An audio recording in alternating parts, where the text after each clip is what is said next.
Oh snap, I forgot to turn all the chunks off. 2, 3. Let's go. Yeah, so welcome. I guess I should add that to the thing. But I'm waiting for my GPU to come. It's supposed to show up anywhere between like 3:15 p.m. to 6:15 p.m. So what's probably gonna happen is we're gonna stream until it shows up, because the earliest it'll show up is in like an hour and 15 minutes.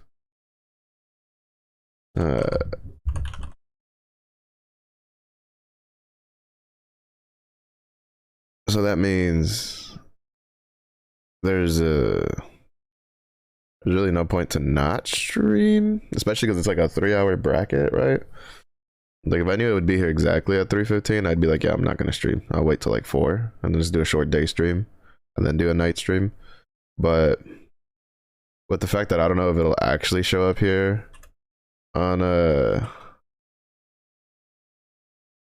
like when it's like at 3:15 at the earliest, right? Like there's no point in completely. Because I can at least stream for like an hour. Like I have an hour at minimum before I'd have to stop for the GPU, right?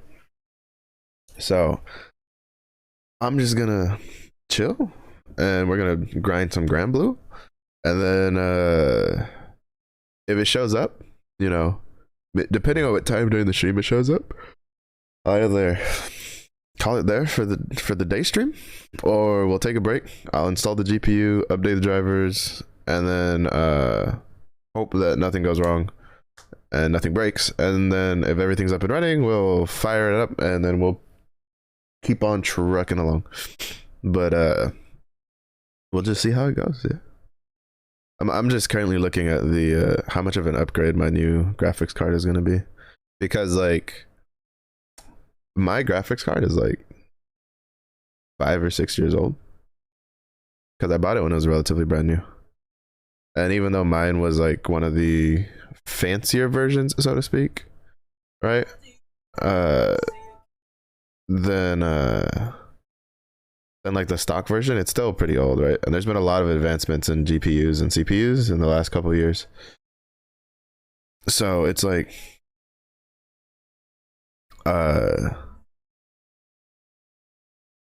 it's not really holding up, right? It's starting to show its age. And it's like I lucked out, and my parents are relatively supportive of what I do, and because they know I'm trying pretty hard.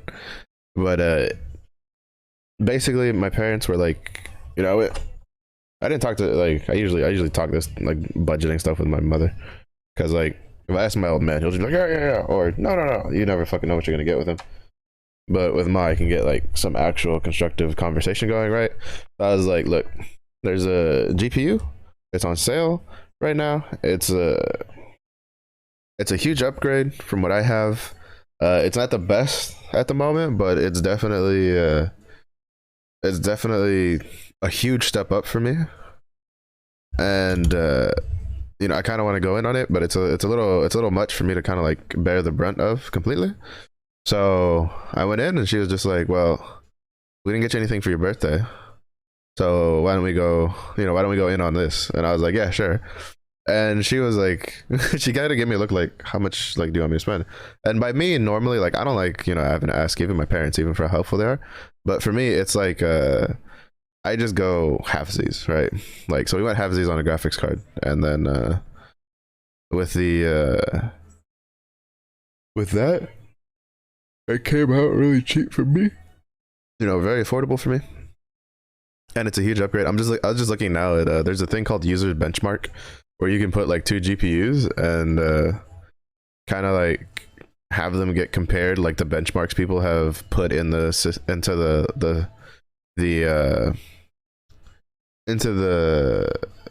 their like database, like their software, stuff like that. And it'll compare it, and even just a few, because like, so the card I just ordered now just came out like a couple months ago. At least the base foundation of the card came out a couple months ago. I think the card itself is probably even newer than that because I don't have just like a basic version, right? I have like a relatively fancier version. You know, mine's not straight from AMD. It's like, you know, it's from like I forget who it was from. Whatever. It had good reviews though, so that's all I needed to know. But like it just blows. Like according to the user benchmark, it's at least a 100% like effective speed increase,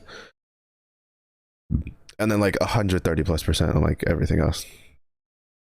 All right, so it's just like there's gonna be a huge upgrade. Hopefully, it'll resolve some of the problems I've been having. But yeah, so I was just checking that out real quick before stream, because I'm really excited, to be honest, to have this card come in.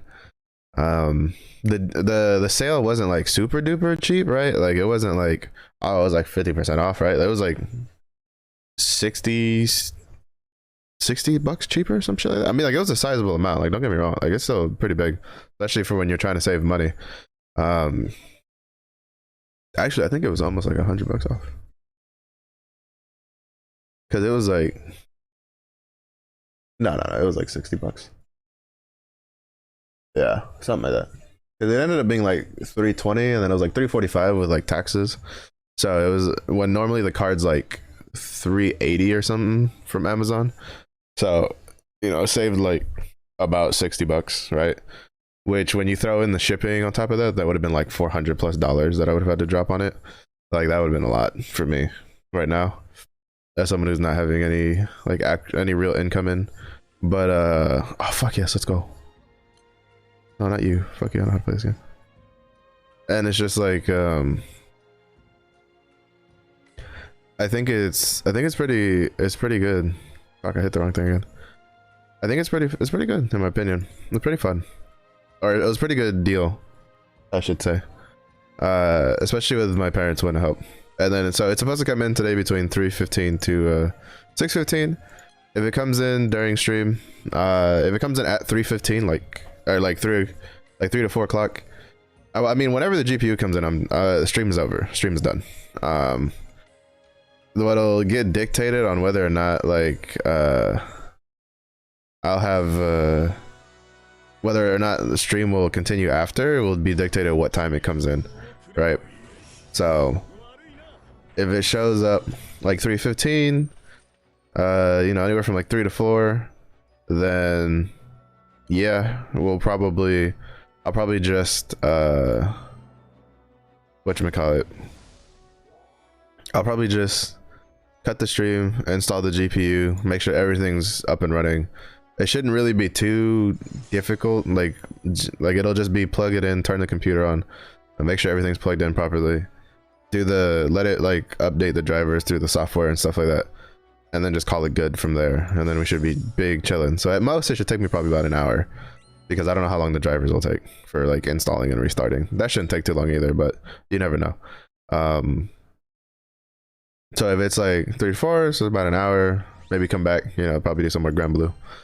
But if it comes later than that, then we're just gonna have to, then that's gonna be it for the day stream. Like if it comes in after 4, right, then the day stream's done, we're just over, because there's no real point in me coming back for like 40 minutes, right? So that's kind of just how we're gonna like tackle it, is we're just gonna play it by ear. If it doesn't come in at all, like during that time, like if it comes in towards the end, so at like 6, then we're just, you know, we won't worry about it, we'll just grind blue all day. And then when it's all done, skis, you know, I'll eat dinner, take a shower, install the graphics card, get that, you know, get myself, I'll have like about 3 hours or so to put it together, and we're just big chilling. Because before, the original time when they gave it to me was like it was whatchamacallit, 10 p.m. was the initial, like the tentative one, and I was like, well shit, am I gonna just cancel the night stream then? Because like there's just no way, right? Because if it shows up at 10, it'd still probably take me about an hour or so to get shit done. and then I would still have to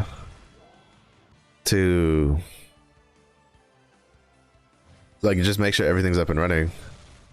And I was like, there's no way. But it was almost ready for delivery like earlier in the day, and then when we went to go, I went to go get some last couple groceries, because instead of 2 weeks it'll be 1 week, but basically I have the house to myself for about a week starting tomorrow.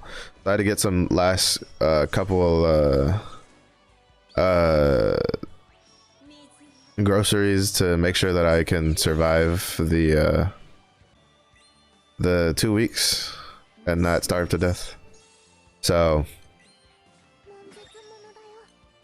with that, it'll be we went out, I got that, got some lunch on the way back, got some Chinese food from a new joint that we found. That's really good. And then when I sat down to eat lunch, I was informed that the actual time now is 3:15 to 6:15. So I decided to just stream, you know, just get that done, have fun, just do some grinding with Grand Blue, because I remember there's some daily stuff. To be honest, I've done a little bit of grinding off the side on the weekend, but I got caught up yesterday. I got caught up in playing Undecember, which unfortunately I was thinking about streaming today, but the demo went down, sadly, like earlier today. So I'll just have to wait for the release date for that, which is supposed to be 9 AM UTC +9, which when I checked the time on the 12th, which at first I thought would be like on the 12th for us, but it seems like it might be like the 11th for us. So Undecember might come out tomorrow for us, but I don't know. But I'm also talking to somebody about doing something tomorrow night.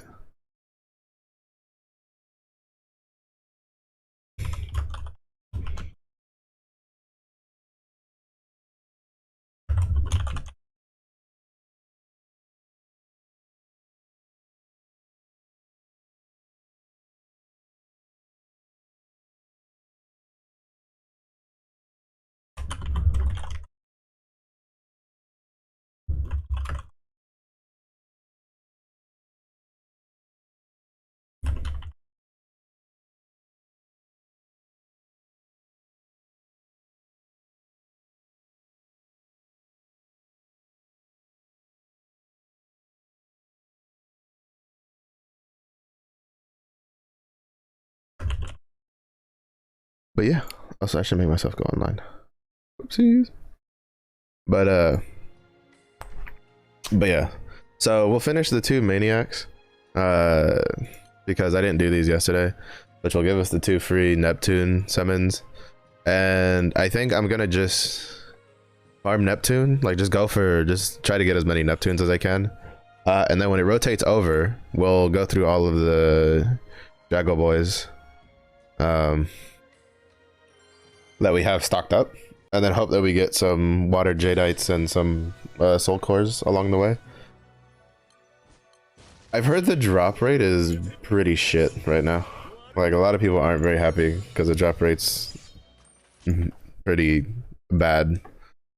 That's been one of the biggest complaints, which is weird because it was one of the complaints before, and then I'd heard for the last time it wasn't so bad and it had been fixed. And then apparently this, I guess when they pulled out the wind soul cores, they might have fucked something up. And now I've heard like even more complaints about the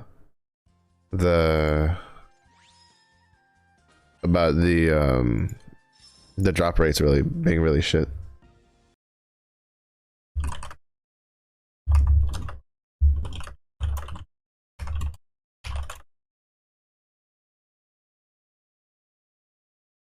So I don't know if they fucked something up. I don't know if people are just being more annoying. I know there's a mad lad that farmed up enough materials to naturally uncap one weapon, and then he Damascus barred one other weapon, and then he gold barred another weapon. I don't know if I'll do that, really, to be honest, because like that's a lot. I don't think I want to burn 2 Damascus bars just for a skin, especially one that didn't end up the way I was expecting it to end up. So Not really too much in a rush for that. But yeah, we'll just see. We'll see what we get. Like I said, it's no biggie. This was the skin I was most looking forward to, and then I ended up kind of being mildly disappointed. Which means I might just go for the Fireburb skin instead. I don't know how close I am to that one though. If they do it like last time, then next Rise of the Beast we may not get a new skin. Because what they did is they did the Wind Snake, and then they did the Firebird. And then on the Rise of the Beast after the Firebird, they didn't add the new one. They didn't add the turtle. And then this one got the turtle and they got rid of the Wind Serpent. So what I imagine might be the rotation is they'll choose 2, and then for 2 Rise of the Beast, those cores will be available like for drops. Which won't really matter if you've been doing this from when they first added it, because you can just buy the cores themselves. And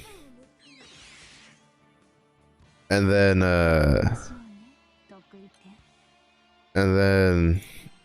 it'll just like rotate through, right? Which means that hopefully I might be able to have enough to get... I don't know how many Jadites I have for fire. I have to double check. But basically the plan is to just get something, because the Firebird skin is actually really good. I really like the Firebird skin. The Wind Dragon skin is kind of whatever in my opinion. Like it's cool and all, but I really don't. I'm not too like, yeah, I need it. I definitely think it's probably the worst of the 3 that we have so far. But yeah, so we'll just see, because we also have a lot of anima we need to farm. I think we need like, for the fire, I think it'll be Huanglong anima, because usually fire, wind are attached to light, and then water and earth are attached to dark. So I'm assuming that to get the wind snake and the Fireburb stuff uncapped, you need whatchamacallit,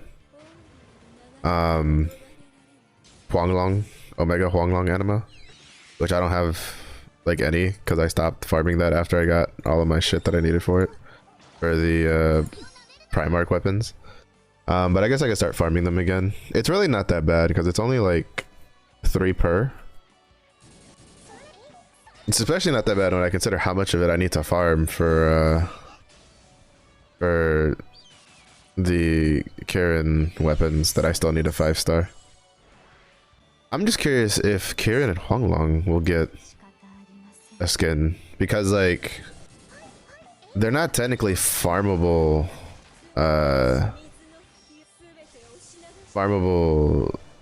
fights, because you get them by getting materials and then let you host those fights, but they're also not like bad. Like they're also not just completely unrelated, right? You can only get the host material by grinding this event. So yeah, it'll be interesting to see how, if they do anything for that. Because I feel like because I feel like it'd be weird to not. I mean, granted, I also don't know what weapon they would choose, because unlike the 4 beast, Kieran and Huanglong had multiple weapons attached. Like Kieran had a fist, a katana, and a spear, while Kieran had a sword, a harp, and a bow. Like that's just always been their weapons. So I don't know which one they would choose, like what weapon they would choose. Because like the 4 beast skins, are the weapons they have are based off of like the original weapons that came with the event. But I think all the other, like the other beast themed weapons came after the event, like came after the first set. So I don't know, we'll see. Because like for instance, we also don't know if maybe they'll do a skin based on the other weapons, right? Because like there is a whip and a fist and other stuff. Pause. Hello. Yeah, I kind of imagined you'd be at work. I remember you told me you had basically almost this whole week. Hope work is treating you well.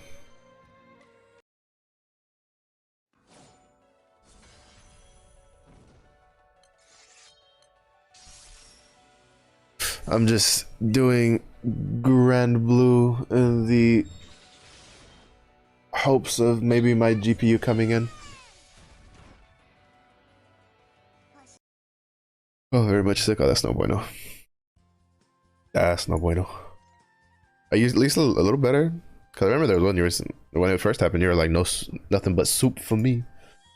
And it was like, oh no. Yeah, it's supposed to come in between 3:15 and 6:15 my time. And it's 2:30 right now. That prime shipping, baby. I feel like it's getting worse. Yeah, that's not good. There's probably not gonna be help if you gotta work with how much work you have this week.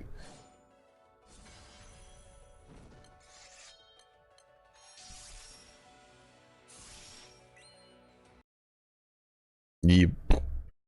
Yep.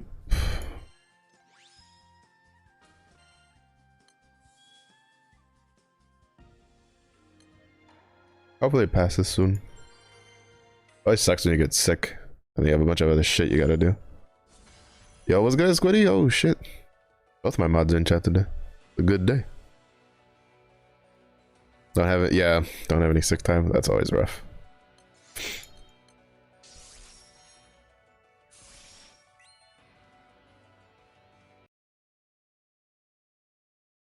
It was good, Squiddy. I imagine you should be getting ready for work too. It's here soon.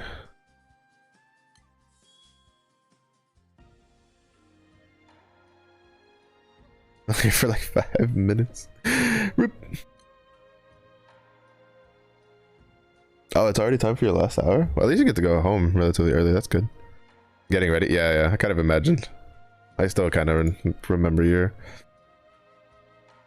work time tempo. How was your weekend, Squiddy? You have fun? You have a good time? Minus the fact that we couldn't play Overwatch because Overwatch doesn't like your phone number.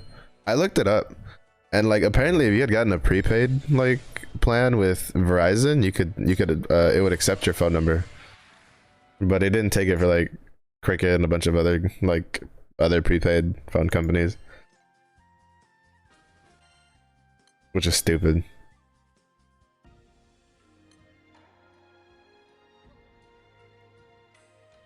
To sleep at 2 a.m. You bum! I told you to go sleep at like midnight. Great show besides it, yeah. I mean, I imagine they have to expand that eventually. Like, there's no way they're gonna lose a lot of like people with that. Because I know a lot of people that like personally who use like Cricket and like stuff like that. So, especially in Texas, because Cricket's actually pretty big in Texas. So, they're gonna have to figure that shit out real quick. Babysitting drunk people and doing laundry. Next time babysit them by, you know, tap upside the head with a baseball bat so they go to sleep too. Like, you fuckers, I need to go to sleep. Pop, pop. Everybody goes to sleep.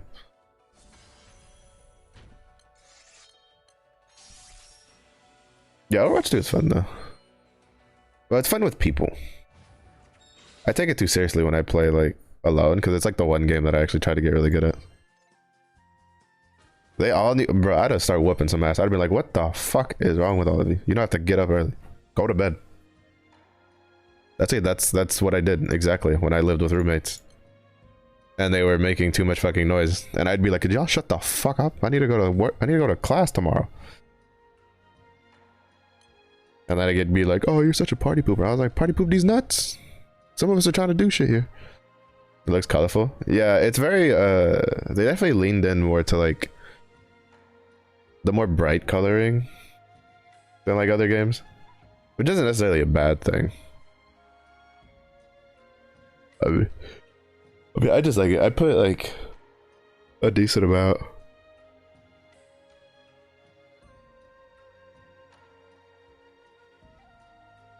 Yeah, at that point I would have been like, all right, look, you causing problems for multiple people. Y'all need to stop. Go the fuck to bed.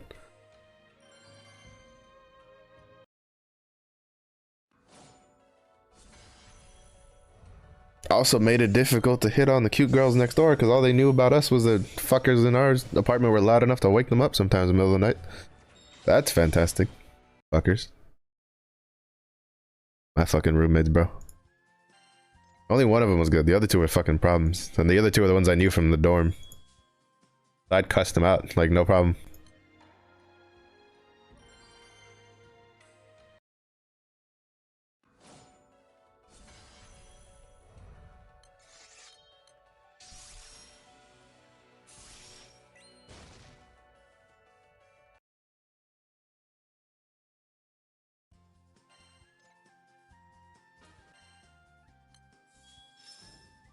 No, it's supposed to come at the earliest. It'll come in is in like 40 minutes. That's why I'm doing Grand Blue. It was originally supposed to come in at like 10 p.m., but that's like, I guess that's more like the last delivery time in the day. Also, all my mods are in chat. Let's go. Paid today. I mean, I don't mind too much. I don't usually stream anything that requires a GPU this so install right away. Yeah. Yeah, as soon as my GPU comes in, this stream's over. Like, this stream is done. Bro, I've been waiting like 6 years. Like, it's been 6 years, 5 or 6 years since I got a new graphics card, so I'm pretty excited.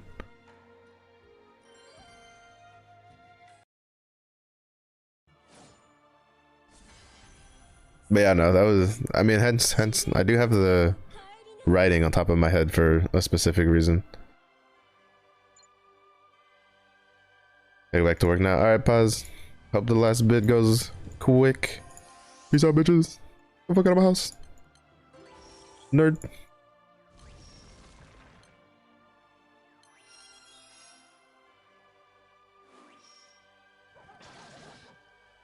Lost arc. Bro, I was like, on you like white on rice and a glass of milk and a paper plate in the snow store. I will put my foot so far up your ass, the water on my knee will quench your thirst. Such a good line. But I haven't done, to be honest, all I've done in Lost Ark was log on, power pass my machinist, do like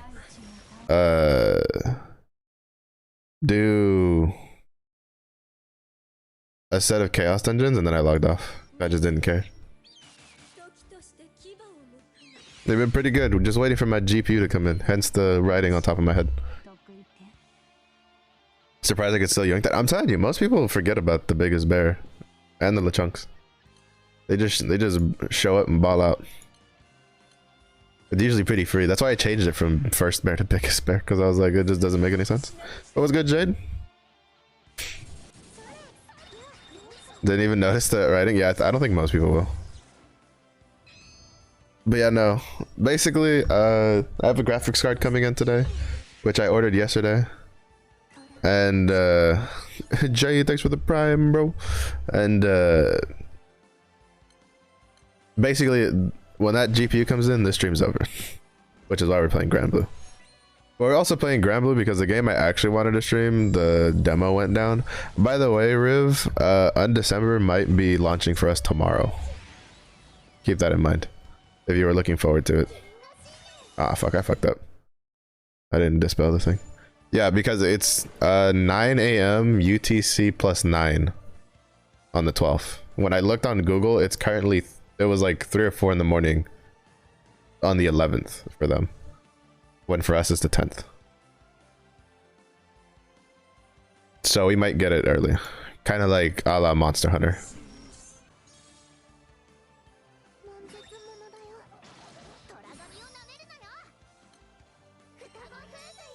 Yeah.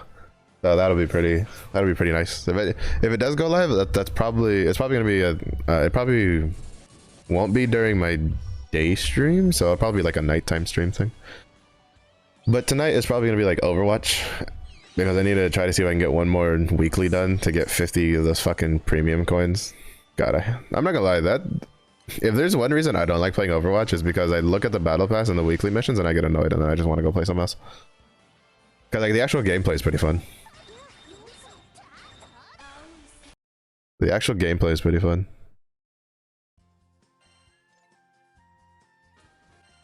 Wait, what time is it in Japan right now?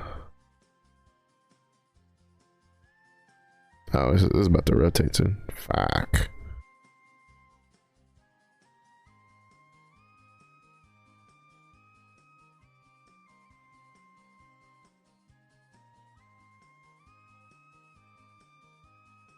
Just playing without caring about the BP. I mean, that's a good way to play until you realize that like everything is super fucking expensive. Like if you don't care about the weekly challenges, then you're gonna have to shell out like 10 bucks every 2 months, and that adds up pretty quick. That's, you know.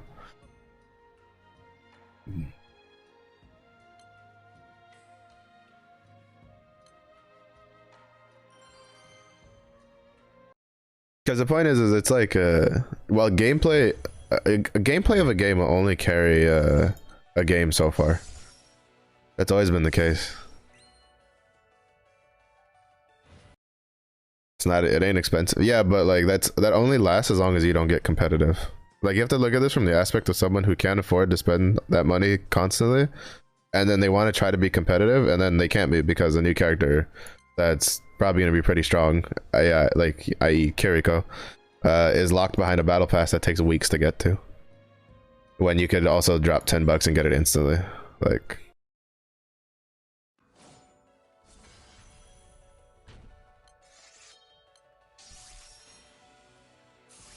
Like, while there's room to be said for not focusing on a battle pass if you don't like it, when something like that is attached to it in a game that the whole thing about it is a hero shooter, that's a problem. That's a problem, and people should care about that, because that's not okay.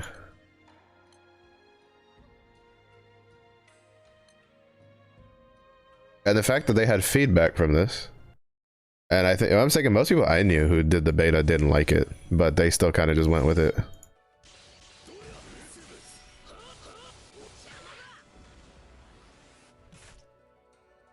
To be honest, I don't think we know how they're gonna handle the characters. Because like for instance, I can't tell you how they handled. I know they have like hero challenges for the old characters right now, but I don't know because I can't see them because I have everything unlocked since I owned Overwatch 1. But we don't know if like Kiriko will have the same thing when season 1's over. Like we don't know how they're gonna handle that at all. I don't think they've said. At least I haven't heard anything. Last I saw a video was people going, we don't know what they're gonna do.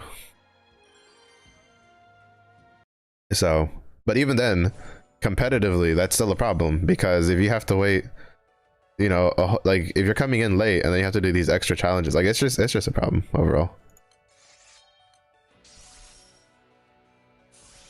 Just play games to unlock the characters. Wins counts for double progress. Well, that's good at least. Because like the problem is that like when your whole thing from the ground up is a hero shooter, and then you make it difficult for people to get heroes, people are just gonna get frustrated and they're just gonna quit your game and go play something else. Like they're gonna play Apex, Fortnite, they'll go play Counter-Strike, they'll go play Valorant.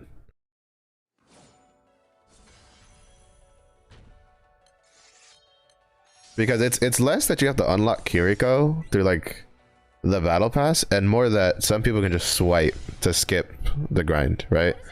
Like,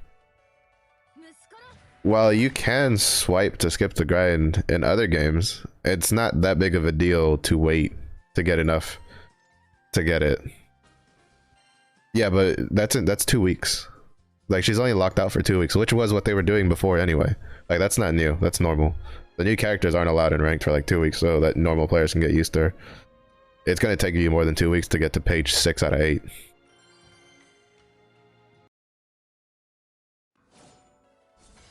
Not to mention, that's getting her to then get good with her, to then go into ranked with her.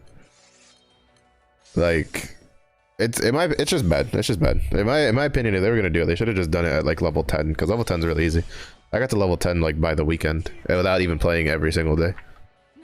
I literally just play like a couple hours here and there, and I think I didn't even play Overwatch like a whole day on like Thursday or Friday. Level battle pass, I think it's like what 55 for her. I think that's egregious, in my opinion. There's also just no good argument for it either. Like, you could go, well, it's only one character. I'm like, yeah, so doesn't matter. In a game where at higher levels, when you start like gaining more experience, you only generally play like a handful of characters at most across usually 2 roles, which is why I think having a weekly that forces you to play all roles is stupid. It's not good. It's not good. And then some fucker decided to put a YouTube video talking about how, oh, well, you don't want like new players to have the new hero if they're complicated to play. And you're like, well, I sure as hell won't want those new players who have to wait so long to get the complicated hero to then learn how to play the complicated hero when everybody else has already learned how to play the complicated hero, and they're getting outplayed because someone else bought her day one. Like, I swear, the fucking YouTube's stupid sometimes. I'm not gonna name names, but if you've watched the video, you know what I'm talking about. Just stupid reasoning. Yeah, she's pretty fun. I mean, she's not my style of like of playing, uh, but she seems very, very fun. A lot of people seem to like her. I'm not a big fan of her like cleansing stuns because that just doesn't make any fucking sense. But it is what it is. Not much we can do about that.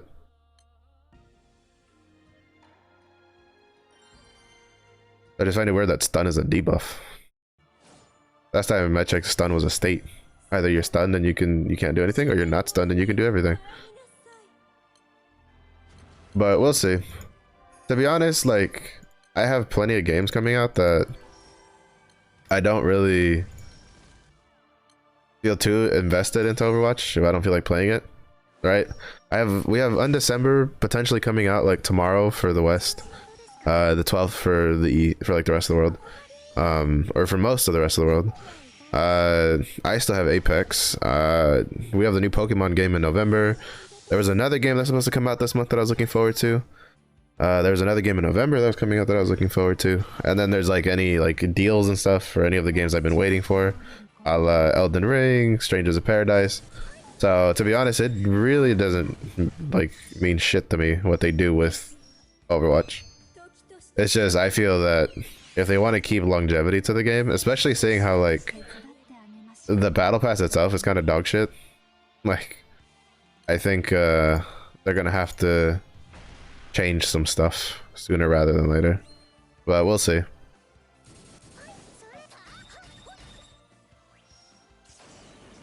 Because like for instance, Heroes of the Storm has a pretty good like free-to-play monetization thing with like the chests you can get and stuff.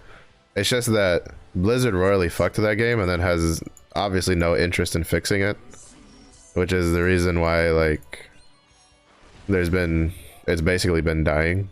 It's just because Blizzard realized they fucked up when they decided not to hire the team that went off to make Riot and create League of Legends, and then they tried to get in on the MOBA genre like way too late, and then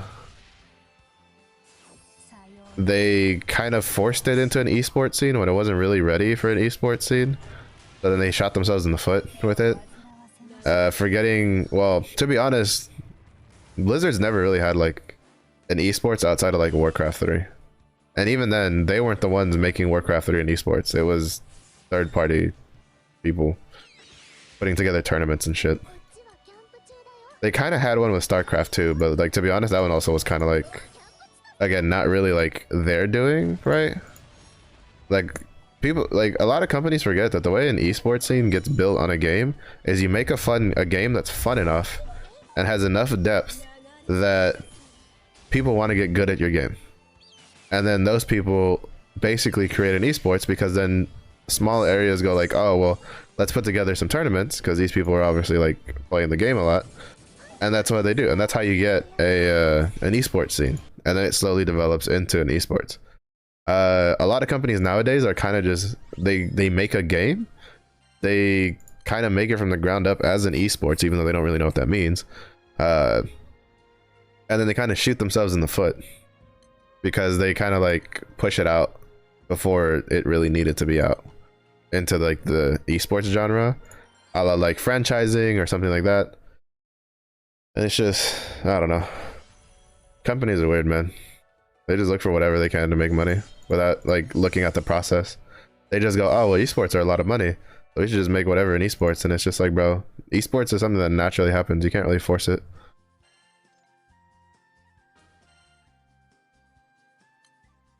Wow, all this and it's still, we just got one orb now. And I don't think we've gotten an orb from Neptune yet. A soul core.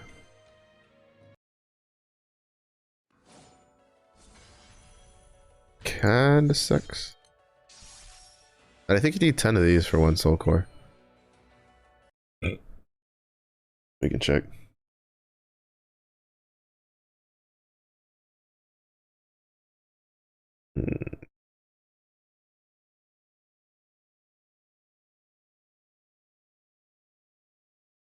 Yeah, you need 10. I don't know why they like doing this. I feel like these should have been 5, to be honest. 5 to 1 and then 10. Because that means you need 100 of these just to get 10 of these. They need 300 of these to get all of these. Granted, you can buy 5 every time. More pain, yeah, bro. It's just... I swear they just love, like... They love the number 10 for shit. Because it's like, 10 anima equals 1 omega anima. 10 of this equals 1 of this. 10 of this equals 1. Like, I don't know what is it with them in 10. They just really like it. Like, these could have been 5 and it wouldn't have been a big of an issue. It's just like...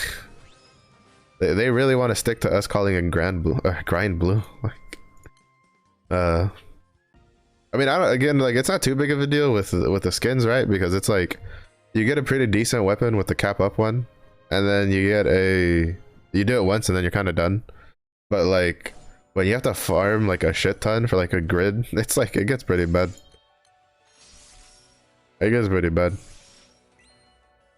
Like, I still need to farm more, like, well, I need to farm raw to get the stupid axe, and then I need to farm more attempt to get the staff, and then get more anima to finish awakening the spear.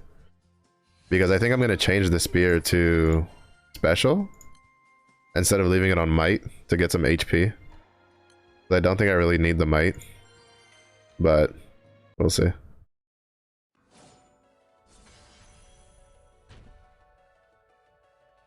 Don't know why I'm not focusing on gold nuggets when I'm... Well, I mean, to be fair, like, it would... If you have enough gold nuggets to finish buying out the rest of the bars, which I think I'm pretty close to, there's no real reason to buy it unless you're going for perpetuity rings. Because at that point, you're better off just, like, going for Bajas to try to race the primal lords for... Well, to be honest, like, if you're Magna and you don't have, like, Naru, you're just like... I guess I'll host my Baja for people.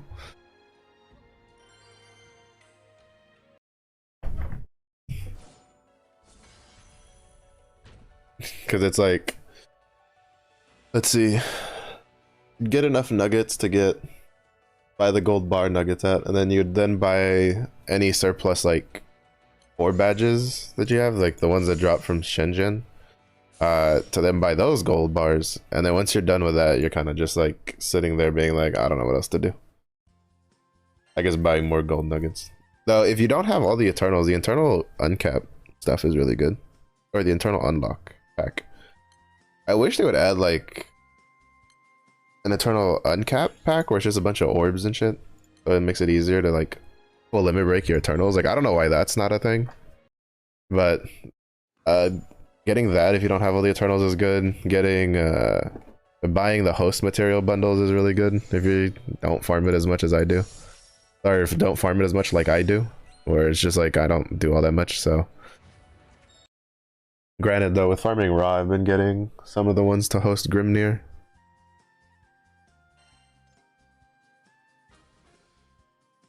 Five-star, bro, I haven't even started on 5-star. I'm ignoring the 5 stars right now. I'm just sitting here being like, I'm just gonna full limit break all of my Eternals and then I'll worry about the 5-star later. Cause that shit's pain. You need the fucking special merit and everything, and I'm just like, I'm good. I'm good.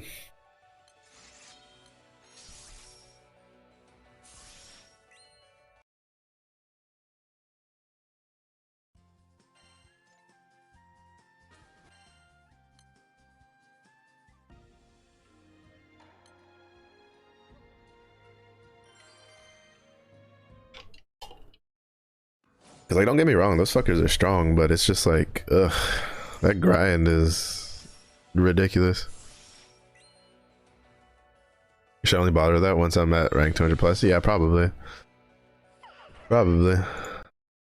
And even then, like, depending on which one, some of them, it's like I know like 3-0 is really fucking strong once you get her to the 5-star stuff. Well, they all get really strong, but there's some that it's like, it's kind of not as like big of a deal ish, but I'm not even gonna worry myself about it. I think the only like element I would worry about it would be wind, because Sieta's full limit, like ultra limit break, is like incredibly powerful. Same thing with Neo's, but I'm not gonna worry about it.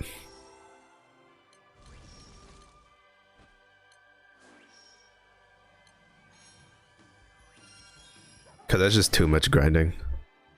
Like if I do that grinding, I'm gonna burn myself out again. And I'd rather not. Cause I've been relatively enjoying just chill grindingly, doing my 2 raws a day. Granted though, I need to start doing my whamdises and my other stuff. I need to farm another beak.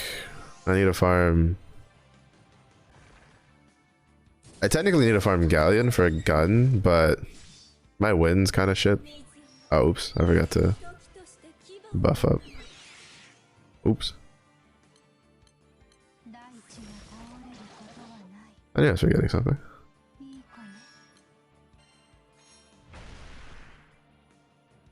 Not to mention, I've been getting pretty lucky with other characters.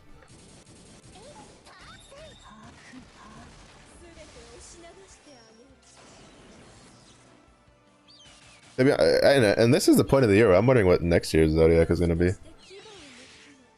Because, like, I'm hoping I can get enough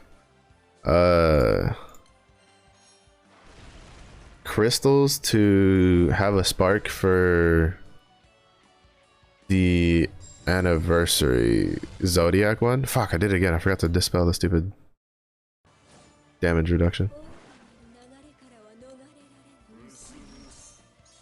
But that would kind of depend, because for instance, I didn't spark for Sadala. She just came home.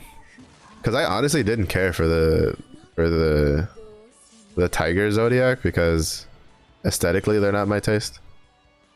So oh, that's gonna consume the shit. Oh, it didn't. Let's go. But I went to spark for... I forgot who I sparked for. But basically, they ended up coming with the spark when I was trying to spark somebody else. So I have them, and they're strong, so I use them. Oh, and then she came home with... I forgot what... Another one of my sparks? I forgot when she came home. But that was sad, because I was hoping for Halloween, like, Vasaraga and Zeta instead. What do I want to buy with this? At this point, I don't even know what else to buy.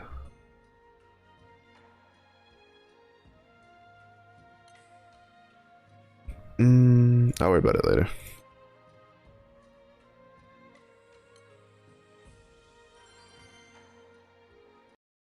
I doubt we'll get enough to get one more Neptune before it rolls over, but we can try.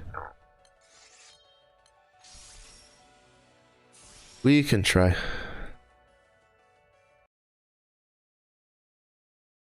Also, I hope they up the soul cores at some point that you can buy from the shop. Or at least for the older weapons, right? Like, because you can only buy like 5 per, which means if you have really shit luck with soul cores, or you don't like grind as hard as other people do, then it'll take 6 Rise of the Beast to get all of the enough soul cores to finish enhancing the weapons, and enough Jadites to finish enhancing the weapons. And that shit takes a while, because Rise of the Beast isn't as common as it used to be because of how many events there are nowadays.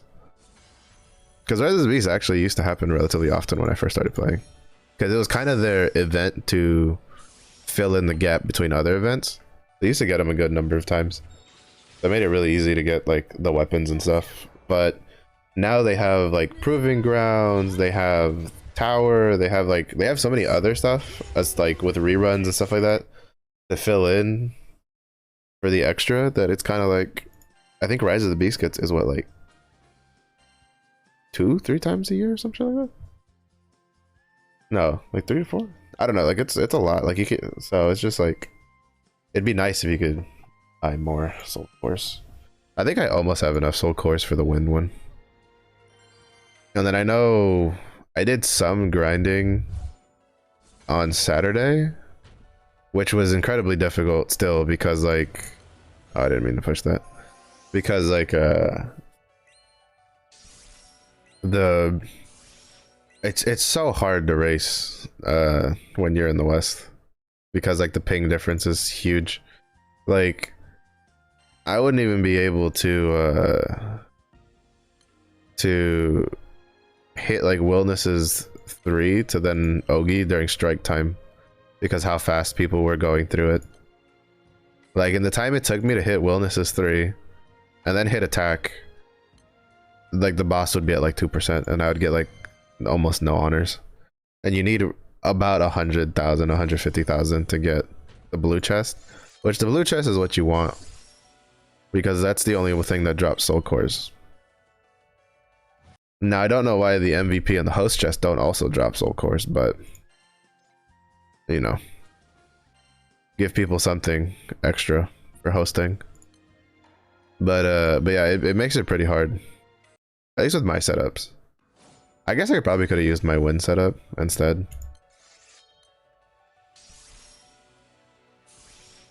Actually, I don't know if my win would out like Ogi my fire, because my fire has actual like Ogi weapons in the grid, which I don't have for my wind. I don't know. Basically, it's rough. It's rough in these streets. It's rough in these gacha streets.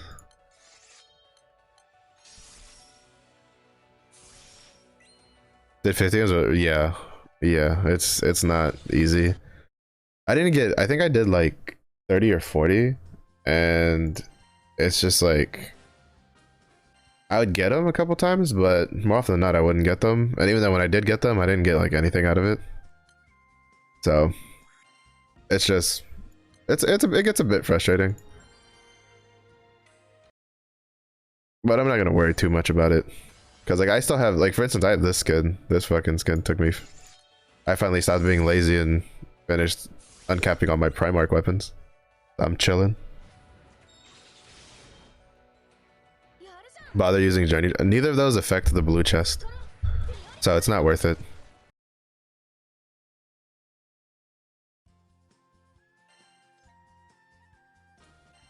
Because the blue chest is completely unaffected by either of those, because it's by an honor amount, not a flip chance. And if anything, you would shoot yourself in the foot, because there's a chance, if I remember correctly, there's a chance for the blue to flip to red with those on. So you'd end up like fucking yourself over. Which is why you don't really see a lot of bounties on the Shenzhens. People just go for straight damage. Because there's no, it just defeats the purpose.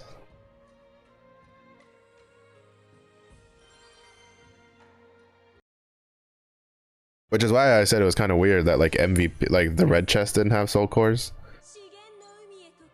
Because it would at least give people something to go with, but no idea. No, I mean, at least you can guarantee getting it eventually, right? Because you can just buy the soul cores every time it comes up.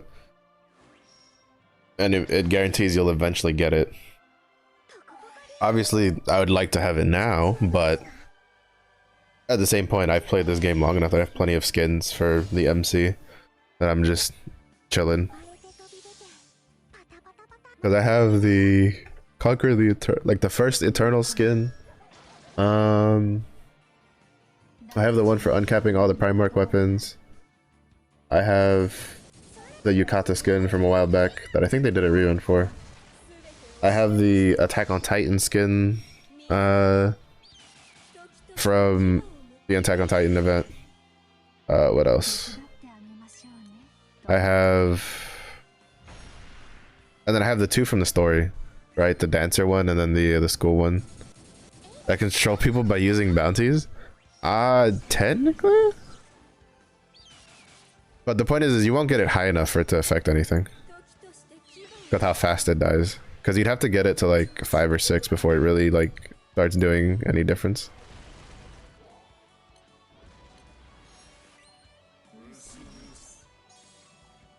So at that point you'd just kind of just be messing yourself up because you wouldn't get enough, you probably wouldn't get enough honors for it.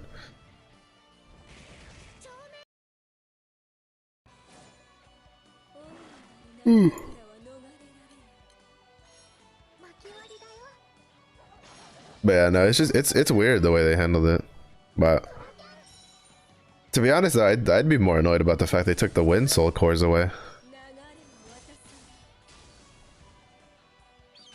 Because we don't know when those will come back. And we don't know how they're going to handle the rotation.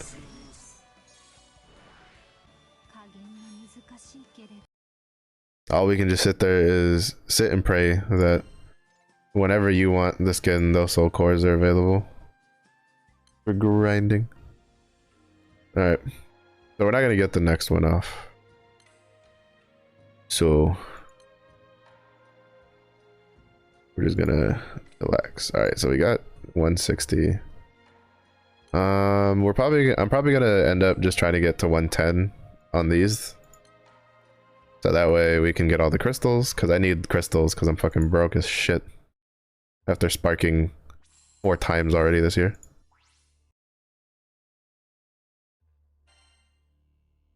What was that, 20,000 again? Do I have any tickets? Alright, so we have 9 tickets so far.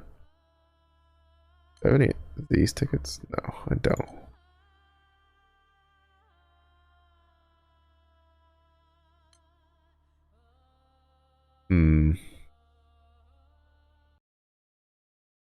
Yeah, it'll be a while. I don't think I'll get enough for a spark to like the anniversary.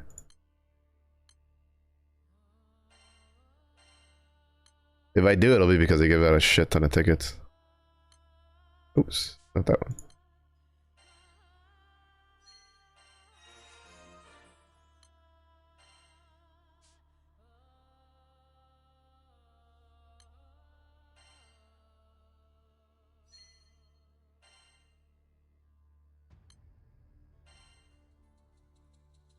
Also, I don't know if anybody's paying attention to the door. Because, like, I can't see the door from my room. I know I was like, man, I'm going to have to look out the other side. 20k broke? Well, for me, like, if I don't have enough to spark, I'm broke. Because, I usually always have 1 spark in crystals. So, being at 20k, I'm like, I'm broke. I'm poor as fuck. Log. You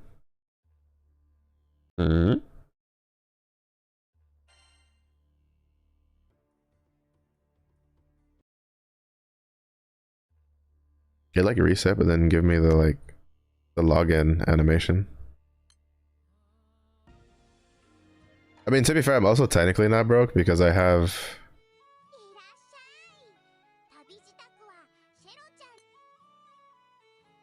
enough for a pig ticket. So I'm chilling. It's just I'd rather have a spark because I still need characters. Also, this is new. I don't remember this being here.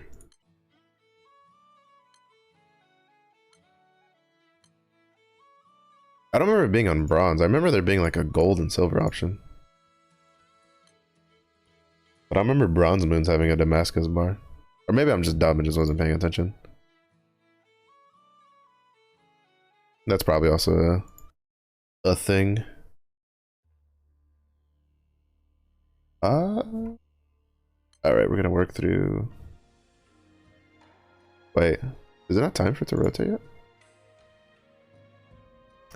Oh, it's 5:50. I'm dumb. Let's go. We're winning. Never mind, we're not gonna do Dragon Boys for another like 59 minutes. Gaming.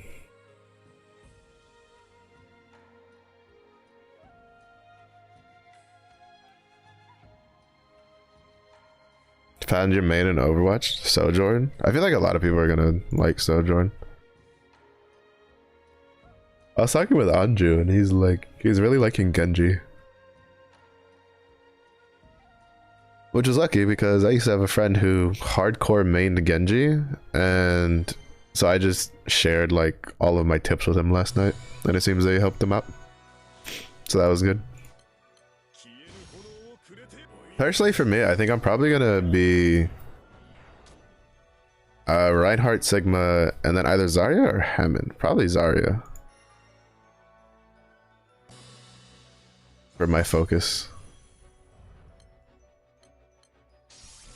because it's Because at the end of the day, I'm still just a tank player. That's why I hate having weeklies that force me to be like, get X amount of wins on like another role, get X amount of win while queuing for 2 roles, get X amount of wins while queuing for all roles. And I'm just like, can you just let me fucking play what I want to play? Like, holy shit. It's so annoying. Like, players should be playing other things, like other roles, because they want to, because it's fun for them, not because the game's like, well, you should do this. Like, how about you suck my nuts? Yeah. Ugh. Yuck. Yeah, no, Sojourn's really good, especially if you can get those railgun right clicks. Just right click headshot. GG, baby.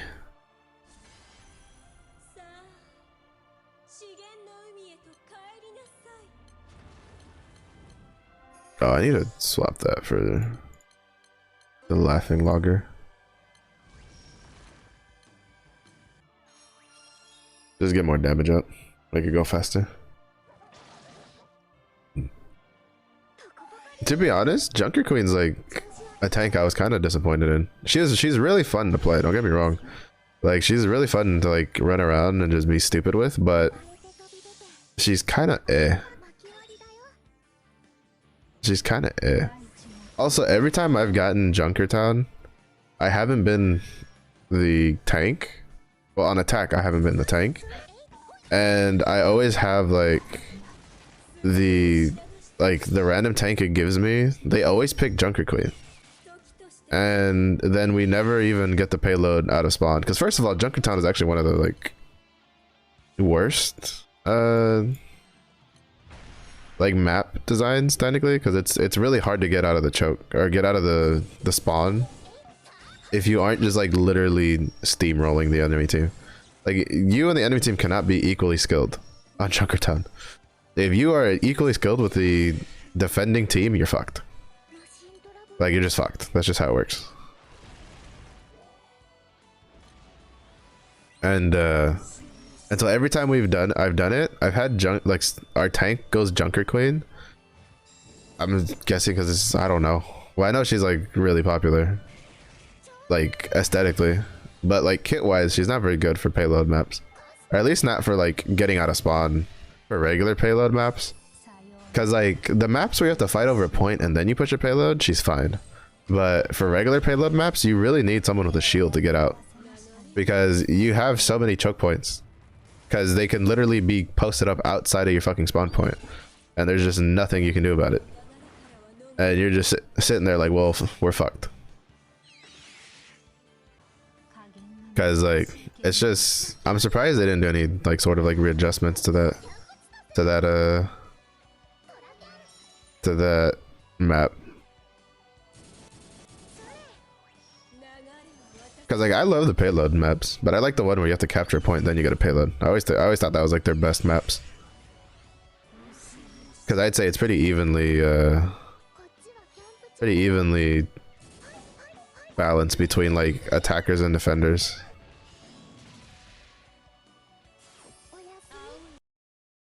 But I don't know, we'll see. Part of it's also just like, this Junker Queen's just not good for that. She's good for like defending on Junkertown because she's got a lot of like corners she can ambush people, but she's not very good for like pushing out onto a point unless she's fragging out, which is kind of hard to do on Junker Queen because you have to get in the mix with Junker Queen to kind of frag out. So, which when the enemy team has plenty of like buildings to post up and get different angles and off angles, and they have like a Zenyatta who can snipe with like a Zenyatta and a Widowmaker and fucking Sojourn just ass blasting everybody. You're just like, oh my god, it's Chipotle. Except bad, because it's not Chipotle, it's the runs in the bathroom. But to be honest, like, aside from that, it's not that bad.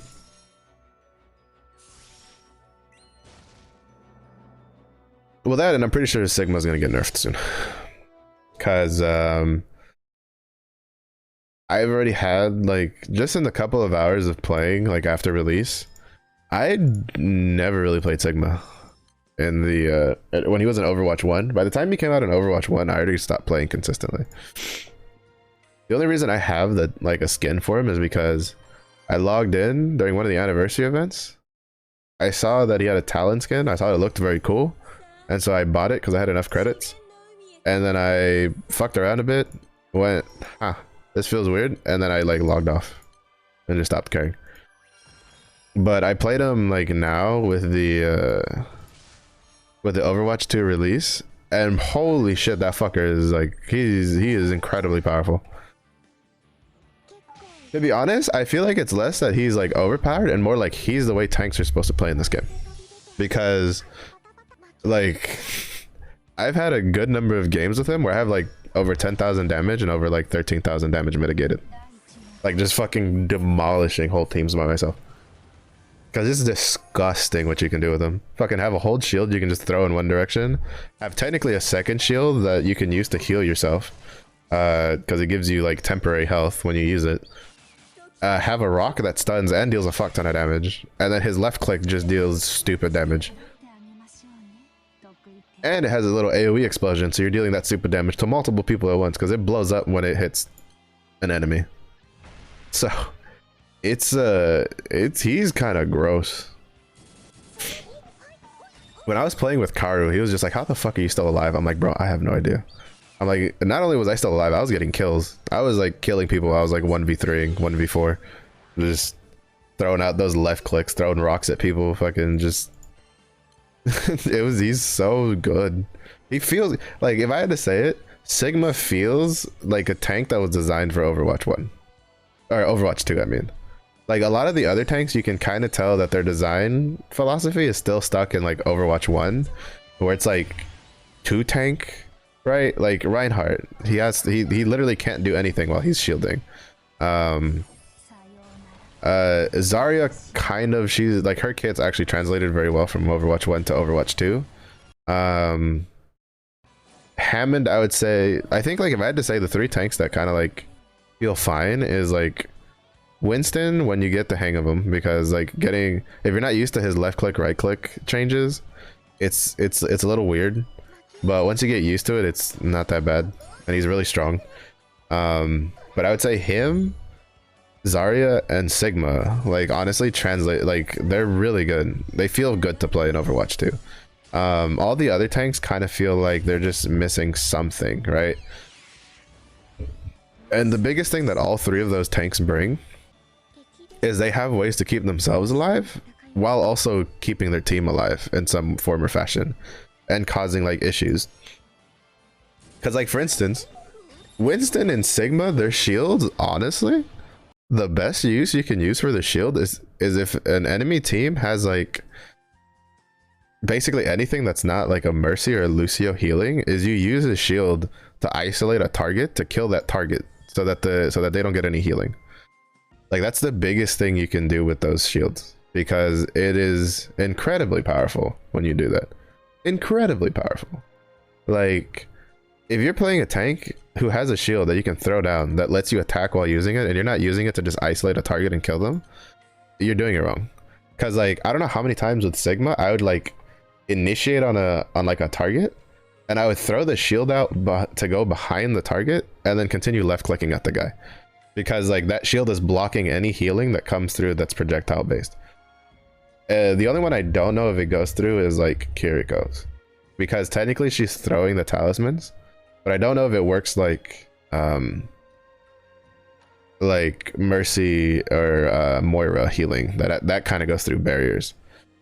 So well, for the left click, I mean. But yeah, it's just like just isolating targets with a shield when you have a shield that doesn't like stop you from doing stuff is incredibly powerful. For Reinhardt, one of the strongest things you could learn was how to push past a target to then keep him from getting healed from like Annas and stuff, because Annas are disgustingly powerful healers. But yeah, So stuff like that, like those are little tricks that are the difference between like someone who mains tanks and someone who doesn't main tank kind of like thinks about. They're like, can I isolate this target with my shield and kill them before the shield gets broken? If the answer is maybe, you go for it. Because like the Winston and Sigma have ways to get out. Because like Sigma, you just pop your fucking eat all the bullets ability and then just back up. And then use your rock to make space. And then use your shield to make more space. And then just throw out left clicks because that's gonna fucking hurt and make people stop. If you're Winston, you just bubble, you try to kill whoever's in there. If you can't kill them, then you jump out and you just leave. And if you have your ult, you use your ult to leave. Or be an absolute menace. Like, that's just how that works. Zarya has a bit more of a learning curve because she really needs charge to deal damage, but with how much, like, with how it translates well to being the only tank, because you look at whatever person's getting ass blasted and you shield them, and then you shield yourself and you get a bunch of charge and you kill everybody. That's always been the way Zarya works. You get Zarya who gets like 80 or higher charge is disgustingly dangerous, and she's gonna murder everybody with her left click. Because that beam fucking hurts. But yeah, aside from that, I feel like most of the other tanks feel like they're missing something. Like just something. Orisa doesn't feel too bad. Well, actually I haven't played Orisa yet, but she doesn't seem too bad from like facing her and stuff like that, but it's just, you can tell the difference between tanks that have like some sort of team utility they can apply for like to keep their team alive, and the tanks that don't. So, because like even as a Winston, right? You go, oh, bubble, big whoop, bro. If you've never experienced a Winston bubbling an enemy diva's ult to save his team, like you just don't understand. Like that bubble is it is huge. Like knowing how to use that bubble is a godsend. It's so good. It's such a strong bubble. It used to get looked down upon because like people would use it more like a Reinhardt shield back when like Overwatch first came out, and then like a lot of high level players started learning like tricks to use with the bubble for like little weird things they could do, and it's just like it was so good. It was just so good. Because you have to remember, like enemy stuff doesn't go through shields, so like you can use. I've seen a Winston like bubble a Junkrat tire before it went off and like saved his team. He died because like he was in the bubble. Actually, no, I don't think he died. I think he like a bubble ulted, and so he still survived with like almost no HP. But like, it's just like Winston's bubble just takes learning how to use properly. Once you learn like the tricks to it, you're literally just you're a menace. You're just a menace.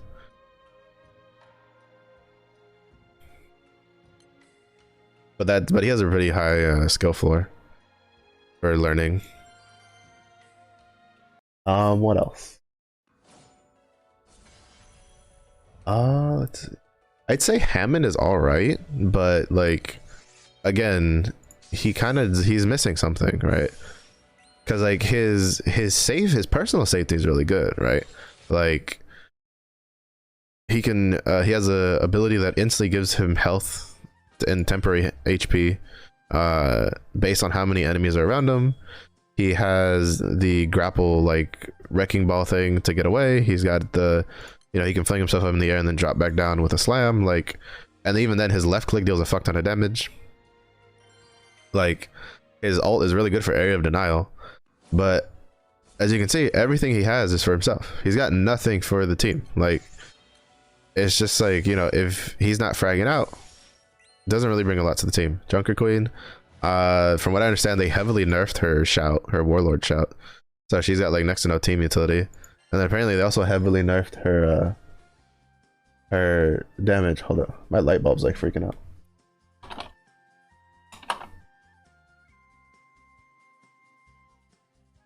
Alright, I gave a couple left taps, hopefully that fixed it.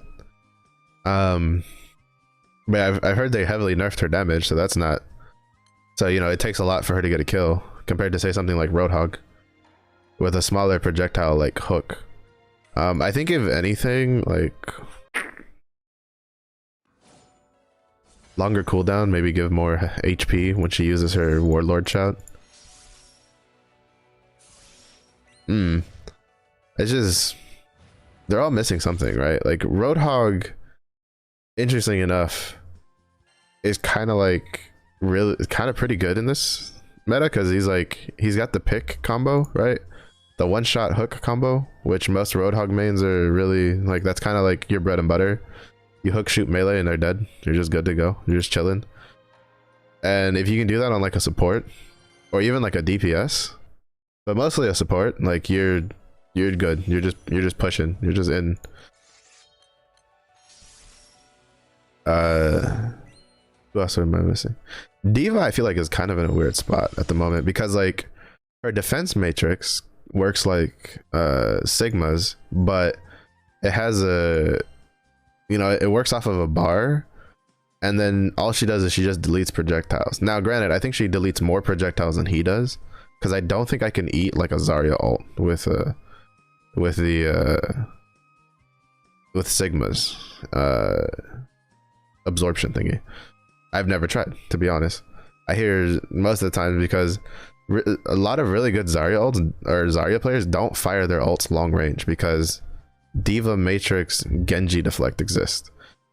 I don't know if they changed it, but in Overwatch 1 you used to be able to deflect a Zarya ult if it was midair and still in a projectile, and it would go from being their Zarya ult to being your Zarya ult, because the way Genji's deflect works is any projectile he hits becomes his, right? Like it becomes his damage. And so you used to be able to do that with Mei and Zarya's ults before they hit the ground. If you were Genji, you would deflect and run into it before it hit the ground, and you would bounce it back, and it would then become your ult. And then it would freeze or pull in the enemy team. It was really disgusting. I don't know if that still works, or that interaction still works that way. But it's really strong. So a lot of Zarya, high-level Zarya players, they would never ult like by throwing it. They would always ult by running, like bubbling, self-bubbling, and then running up and shooting it at the ground, so that it would immediately hit the ground and not have this problem. So I have a feeling that there'll probably be, you know, as Zaryas get used to it, or as newer Zarya players get used to it, they'll probably also do it, or they'll throw it at a wall, right? Basically, you throw it at something that'll instantly activate it so that it doesn't get deflected back at you or eaten, so that your ult doesn't get wasted. But I don't know if Sigma can like eat it with his like black hole. If he could, that'd be kind of busted, to be honest. Because that fucker can already do too much shit as it is. I forgot to swap that ability. Oops.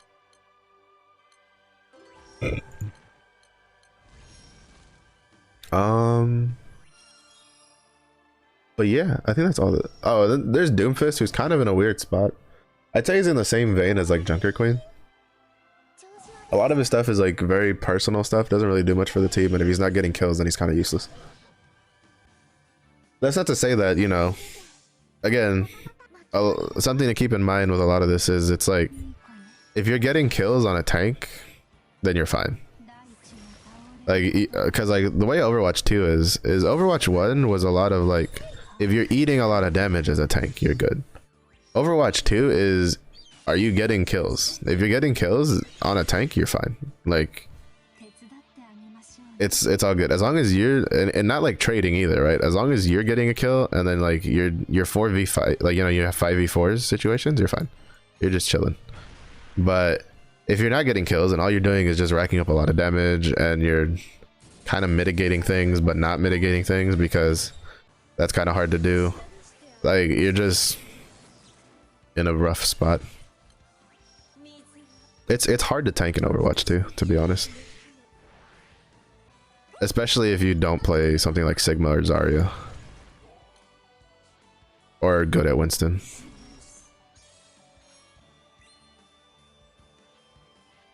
But I find it funny because I don't know what they did to Sigma, because when I was watching the Overwatch 2 betas, people were talking like that Sigma was really bad. Like, they were just like, oh, he's pretty dog shit. But then I got like with the Overwatch 2 came out and I played him. I was like, bro, what are you talking about? He's fucking disgusting powerful. So I don't know if they buffed him or I don't know. It was just like people were just kind of like sleeping on it. Like, I don't know.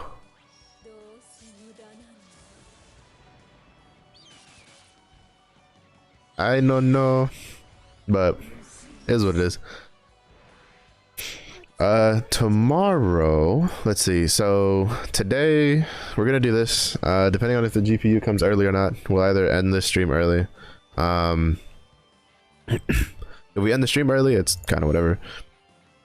We'll be back later tonight with probably more Overwatch because I want to see if I can get that last weekly done, or at least one more weekly done, so I can get my 50 coins. I'm just gonna give up on getting all the weeklies done because it's too much of a pain in the ass. Like, I don't feel like fucking doing arcade to get 7 wins, even though that's probably easier than trying to get the last like couple wins in all roll or all queue or whatever the fuck it's called. But we'll see. I'll say I could probably just get fed up with having to play like something that's not tank, and I'll just go play Apex instead. Even though I've also been in a state of frustration with Apex because I keep missing shots that I shouldn't be missing. So it gets me annoyed.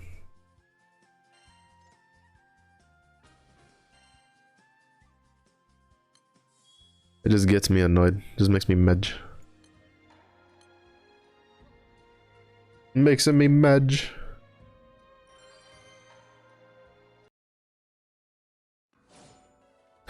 Let's see. What else? Oh, right. So yeah, that's today. Tomorrow we will probably do maybe some daytime Overwatch. Daytime Overwatch or Apex. And then at night I will either be doing some Grim Dawn or we'll be doing Undecember if it's come out. Because I played a good amount of the demo yesterday. Like, basically when I found out that it was out, I basically just played it all day. And after I was having a blast. Like, if it wasn't because like it was Sunday and I'd have to wake up, like, you know, be responsible to do my workout and stream today, I would have stayed up to like 4 or 5 in the morning fucking playing that game just so I could get like the most I could out of that demo before having to wait a couple days. But it was fun. I like the skill system so far. The skill system and the Zodiac board are pretty nice. Let's see. Aside from that, we'll probably be playing that for a while, to be honest, because it kind of tickled, like, scratched the itch, because I've been wanting to play an ARPG recently, but I don't care about Path for Exile. I sure as I don't care about Diablo 3. Lost Ark, I just can't get myself to play that anymore. I think like if a group of friends I know like plays it, like maybe I'll get back into it if they're on my region. Because that's the big other issue with Lost Ark, is that if they're on a different region, you can't play together. So like NA East and NA West can't play together, let alone NA with EU without being on the same region. What else? So Undecember is kind of, I don't care about Path of Exile because that shit's way too complicated for me. Way too much thinking involved. So I'll kind of just skip that. Undecember feels like it has like planning, right? But it seems like better so far, like from the demo. Again, we'll see how it pans out because it is free to play. So there's going to be monetization. And some of the monetization I saw was already a little interesting, but then again, it's like the same shit that you find in Path of Exile, so I can't really chastise it, right? Like the inventory expansion cost money. I think it was like $3 or some shit. Skins, which is normal. Granted though, the basic armor in the game didn't look that bad, right? So I'm hoping that like the end game armor like in game looks pretty good. But my biggest complaint with Path of Exile was how I could be in end game farming like end game gear and I would still look like dog shit because everything that looked good was in the store, and I just hated that. Not to mention that I'm not a big fan of like putting a build together and like trying a build and then getting like halfway through the build and having to restart because the way you respec is really fucking expensive in that game. Let's see, which at least Undecember seems to kind of like negate that problem, because it seems you'll be able to reset your talents like when you want and stuff, which is really nice because like in Path of Exile a lot of times like certain builds for endgame just are done in mind with you having to go out of your way to like reset your skills by either like finding the materials you need to reset or by trading it with other players and stuff like that. And I'm just like, I can't be asked for that. That's too much work. But in Undecember, you know, with the Zodiac tree, you can just like reset it and stuff like that, and it's pretty interesting. I think the only thing I'm not too terribly a big fan of is the fuck is the word I'm looking for? Is the leveling up the skill stuff. Like I really like Path of Exiles where it's like you gain XP as you use them, right? For Undecember, you have to go in and you have to upgrade, like you have to use materials to upgrade the stuff, which again at the beginning wasn't too bad because, you know, I played like 8 hours of that game, I think, in one day. Let me see. 7.8 hours was what I put in yesterday. Like that's what I played yesterday. Right? In one day I put almost 8 hours into the game. That's how much I liked it. But then again, that's all I put into the game, which in ARPGs, anybody who's an avid ARPG gamer will tell you that that's not really much of anything. So we'll have to really see how it's like, you know, give it like a week or two to get to like end game and grind things out. But it'll be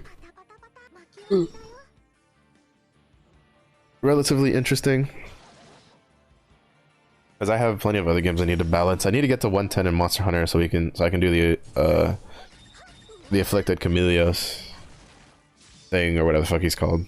I have someone who we're kind of thinking about of doing a co-op Grim Dawn playthrough because they've never finished Grim Dawn, and I love Grim Dawn, so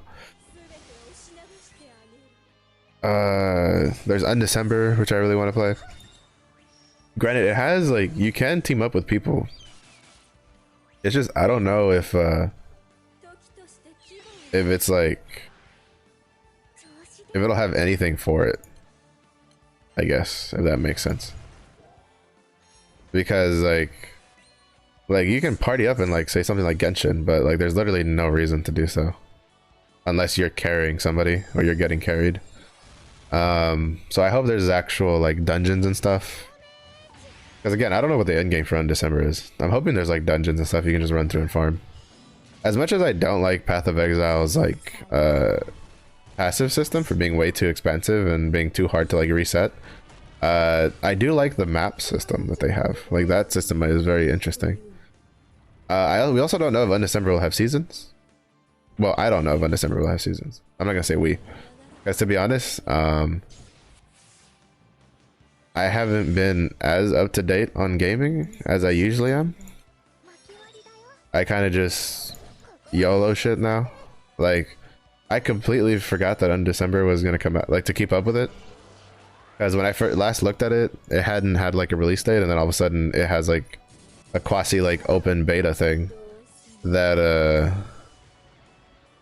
that all of a sudden it comes out in like 2 days, and it's just like, well, shit, right? But I also have plenty of other games I'm looking forward to. I really want to get Strangers of Paradise. That's really high on my list of games I want to get. Is Strangers of Paradise, because I've heard really good things about it. And I've kept myself basically spoiler free from it, so I'd really like to play through it. But I'm gonna wait for a sale to see if like maybe on a Christmas sale or something, maybe they'll put it like half off, and then I'll snag it because there's also supposed to be DLC, if I'm mistaken, coming soon-ish, if not already out for it. But we shall see.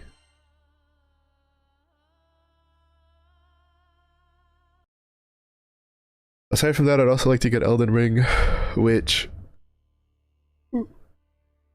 may actually be feasible to stream now with having gotten a new GPU. Because that new GPU is like... When I did the... So like I said earlier, there's a thing called like users benchmark or some shit like that. It's basically, it's a website that people like benchmark their graphics cards, like their hardware.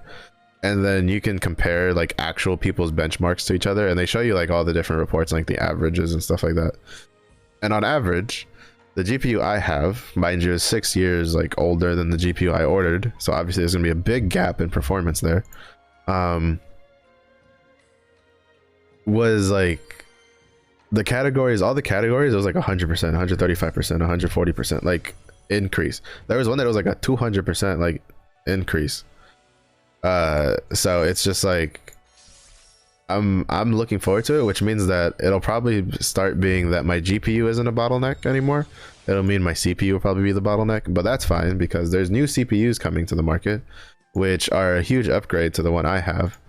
And that means I'll probably have to wait like a couple months or something to see like the prices, and then see like which one's worth like the, you know, the price and stuff like that, and then just plan it out. And then hopefully I'm hoping that between end of this year and beginning of next year, I can finish replacing the parts in my computer and have a better computer. So that's kind of my hope.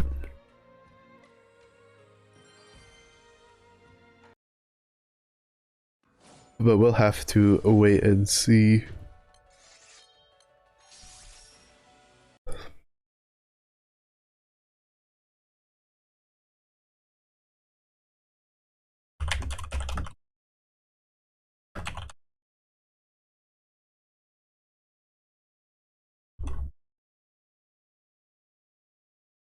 We'll have to wait and see.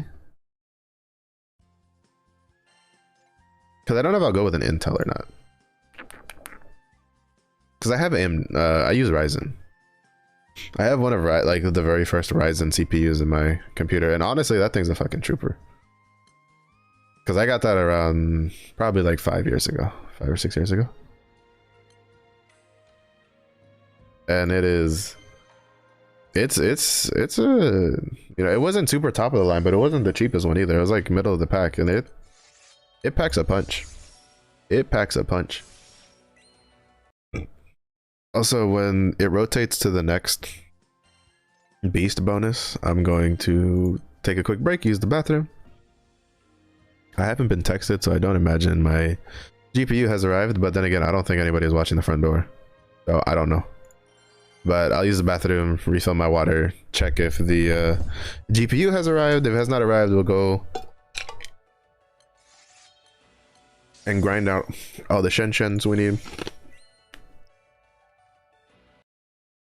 And then after that, probably just keep grinding till the end. Unless I get like a text message being like, hey, your GPU is here. Like, I'm not gonna stop every like 30 minutes after that and check. Right? Because that's just a waste of time. Like, it'll get here when it gets here. Not to mention, since at latest it should be here around like 6:15, it'll be in my like little break dinner period, so I'm just relaxing.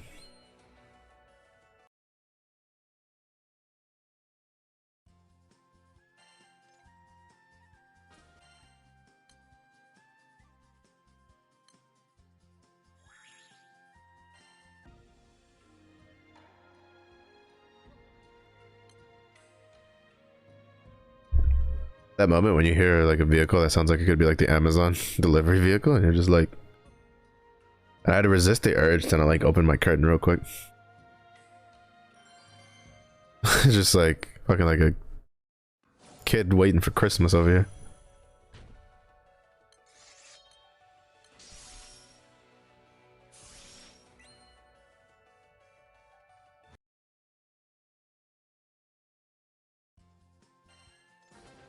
Also, if Grand Blue could finally like come out with their RPG that they've been like fucking teasing for like 6 years, that'd be great.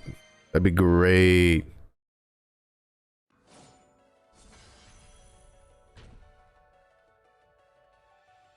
Speaking of, I mean, today I still think I'm gonna probably do some Overwatch tonight. I don't know if I'll have like any company because I don't know.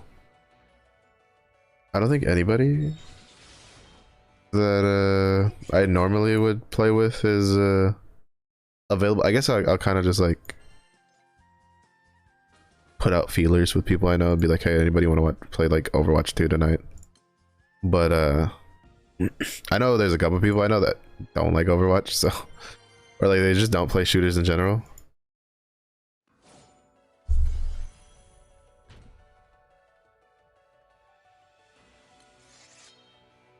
So it's just like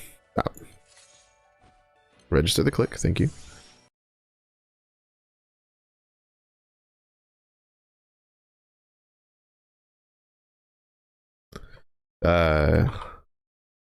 So we'll see. If anything, I might do like a split thing, right? I might do like 2 hours of Overwatch, 2 hours of Apex, or flip it, do like 2 hours of Apex and 2 hours of Overwatch, so that way I don't do like full degen hours for Apex.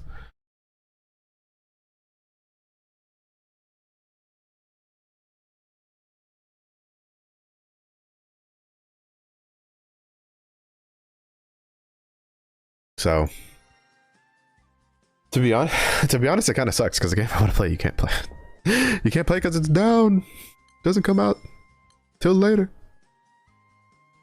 Potentially tomorrow for us.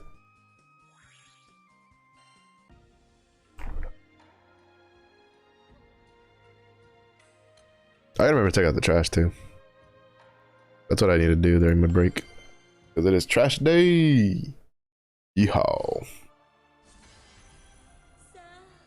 But yeah. I won't lie, I like that I just doing some Grand Blue Fantasy. Because it's like, it's chill for me.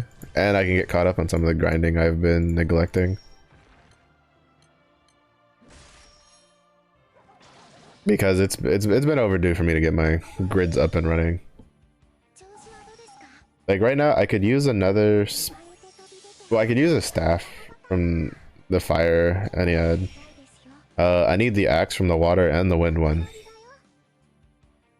And then I need to get back to farming like Whamdis to try to get Whamdis spears for my water grid.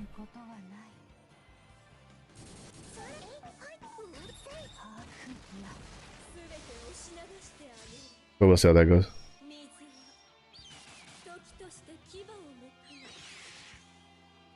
We'll see how that goes. Especially because Whamdis, like... Oh, no shit. I fucked up. I royally fucked up.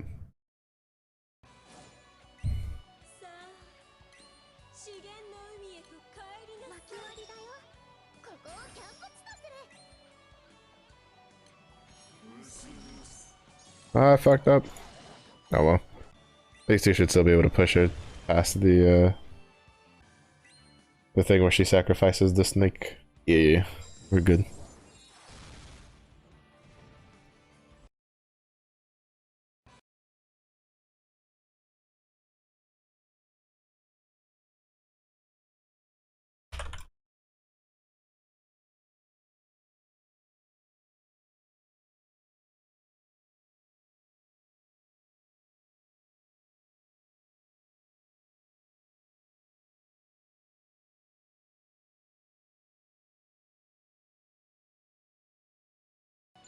We are a Gucci, as the kids would say.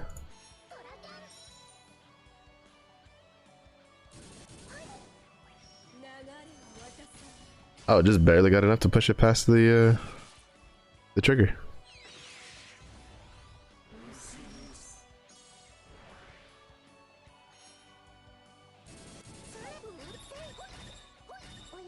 Hoi!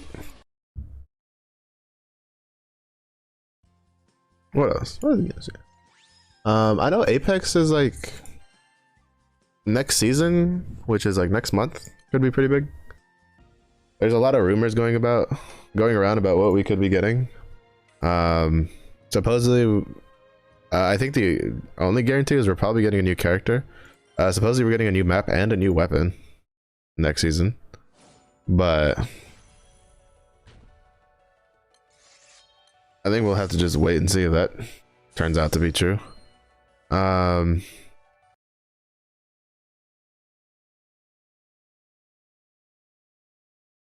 Aside from that, I'm kind of curious about the new character coming out, because like at least the leaked stuff seems interesting. But until we get like actual official confirmation on like what she actually has in store, then I'm not even gonna really worry about it. I know next month, end of next month, the new World of Warcraft expansion launches. I'll probably keep an eye on it, but I doubt I'll play it. Let's see what else.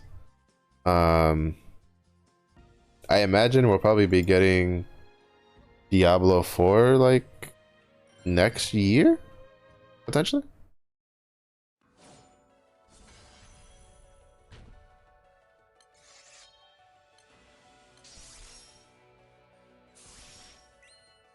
Which would be interesting, because I'm relatively curious about that. I hope Diablo 4 is good, but we'll see. Only time will tell.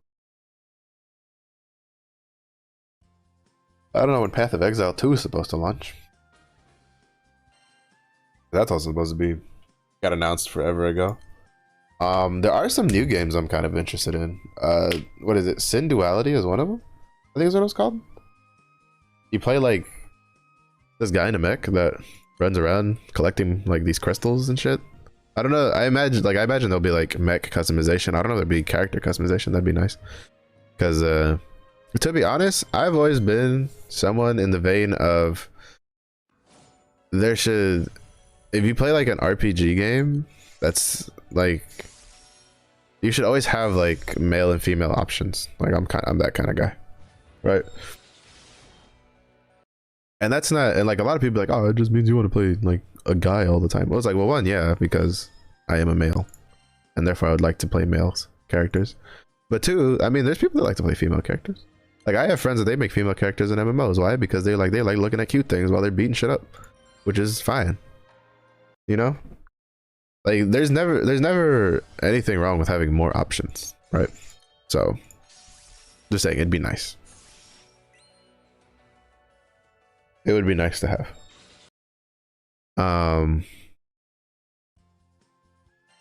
Yeah.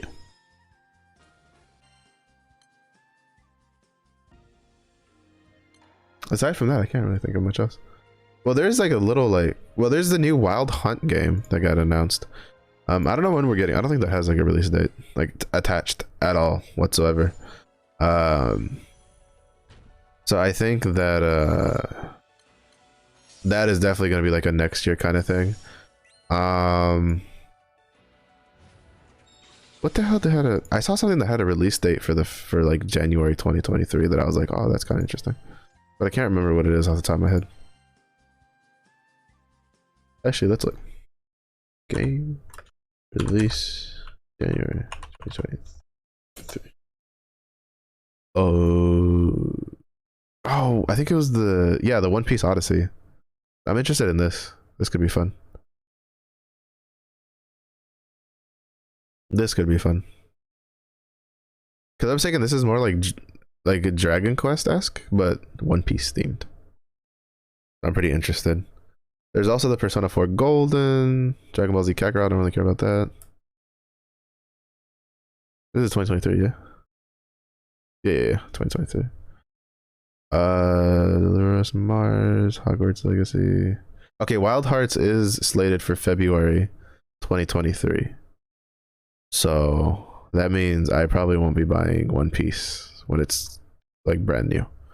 Octopath Traveler 2 is supposed to be February. I do want to get an Atelier an Atelier game, because I've heard those are really fun. But they're always like super expensive, so that sucks. I don't think anything else in here I care for. Hmm. Oh, hold up. First descendant. When do we get?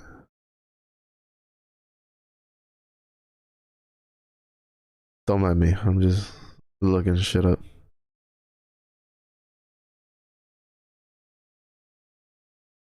When do we get? I'm saying there's supposed to be a beta soon.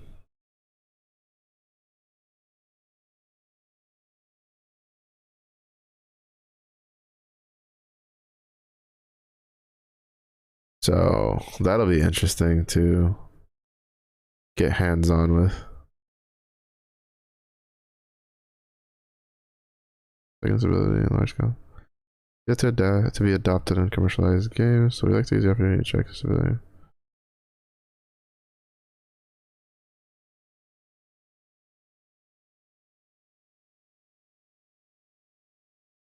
Wait, when was this a beta test they already had, or is this their plans for one that's coming this month? Because this is from 5 days ago. I hope I didn't miss it. That would suck. I was really curious about it because it seems to be kind of like Warframe-esque. I get well, like something like Warframe, Destiny, that kind of style of stuff. But we'll have to see how it works. It's another free-to-play game. I also don't know the release for it.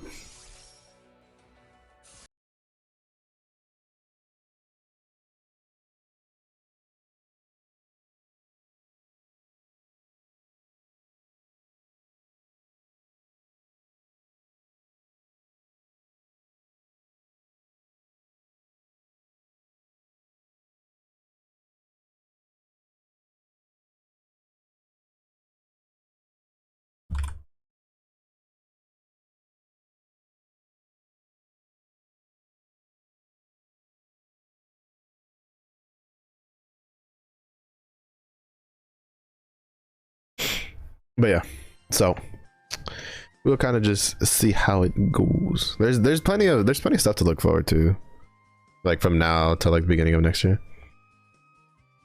That's not to mention, you know, we still have oh, we got 10. Let's go.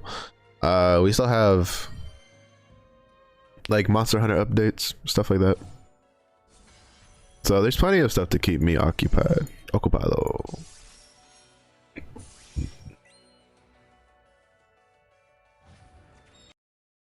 But yeah.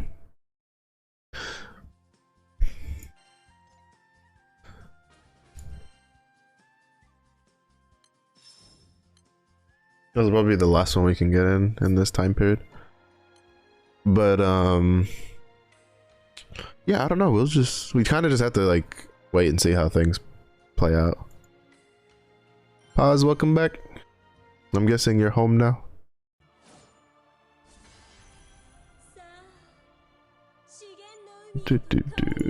Yeah, shut up.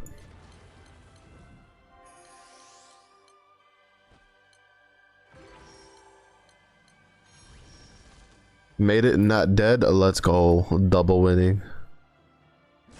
Do I really feel like it? Yep. It's time to get you some snackies. And then wrap yourself up, get comfy, and not do anything else for the rest of the day. At least that's what it would be in a perfect world. At least if I was sick, I'd get like when I had a part-time, I'd get home, I'm like, I feel like shit, don't talk to me, I'm just going to bed.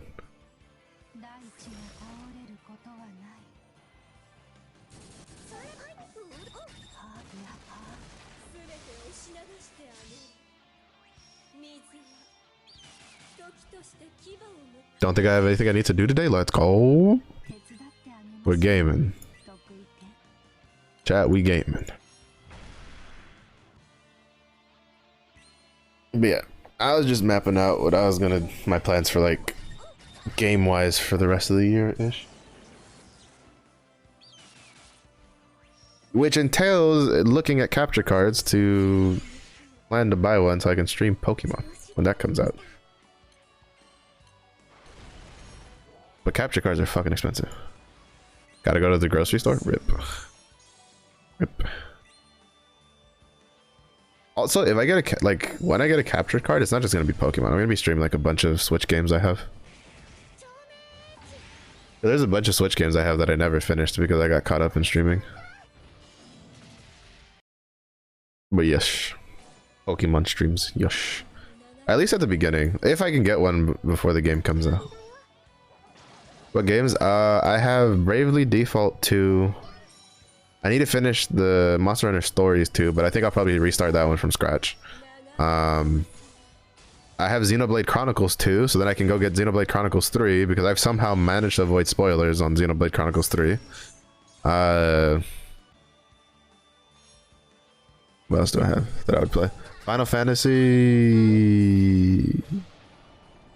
the one with the Zodiac shit. Is another one I need to finish. Oh, I forgot they roll left and right. I think that's it for games I would stream. I mean, I also have like Dead Cells on Moonlighter and stuff like that that I bought on the Switch because I had like leftover credits and shit. But yeah, that's pretty much it. All I really would buy, honestly. What would play for what I have right now. Obviously I would do Pokemon Scarlet. I potentially could buy the One Piece game coming out in January when it's new, because I think it's like turn-based esque. I watched the trailer that was recent, and it gave me very big like Dragon Quest vibes from the worst one of the two. Ah, which one was the worst one of the two? Pause. I rattled off a shit ton of games. Like, what do you mean? Violet is definitely nah. The only thing about Violet that's better than Scarlet is the fact that the wheels on your legendary move and doesn't look stupid.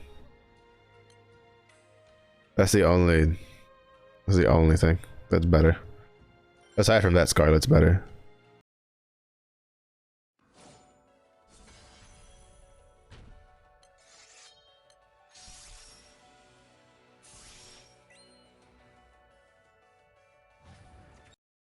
Yeah, like your legendary just doesn't look dumb in motion. That's the only win. I don't know why they gave him like these weird tire tumors if he was gonna do it. I know the ones they've shown so far. Or at least, well, the last one they showed, which was like the Cerulean, the edge, the sword guy, and the armor guy. I'll my starting soon screen. Ta-da.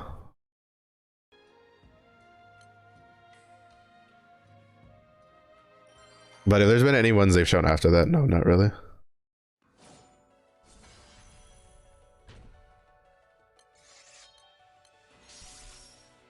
But I mean, to be fair, if it's anything like Sword and Shield, there's really no like exclusives, because Sword and Shield, you could get the other versions Pokemons in your raids. And I think there's actually, I don't know if there's raids in this. No, yeah, there's raids in this one, right? Pretty sure there's raids in this one. So it kind of doesn't really matter. I never even did the first main. Well, to be fair, I mean, you have to remember, like, Pokemon's, like, age demographic is aimed for, like, 12 to 14-year-olds. Like, it's pretty young. And it's aimed at people that don't usually, like, big brain a lot of games.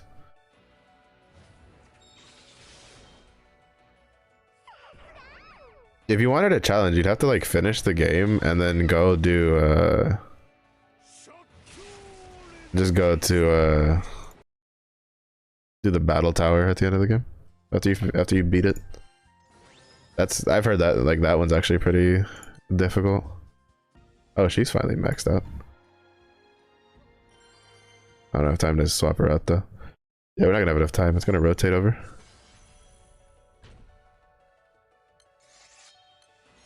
Why would, because some of us don't have time to sit there and do the whole put this Pokemon first, swap him out mid battle for a more overpowered Pokemon and then kill things.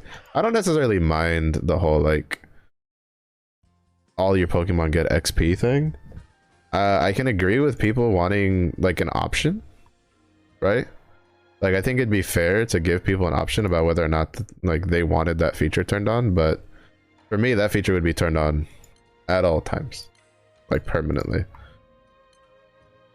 Because I am lazy as fuck. But we'll just have to, I mean, we'll just have to see what they do. I kind of want this. How close are we to that one? Fuck. I don't have enough for any of them. Shit. I'm only halfway there with the soul course. Fuck. And I need like 10 more of these, which you can't even get anymore. Grinding out leveling is how I accidentally got my first shiny, a female matchup. I mean... I mean, technically it's not a grind leveling, because you get a new, like, Pokemon, you gotta throw them in there and just run around with them. But, I don't know. I just never cared for it personally.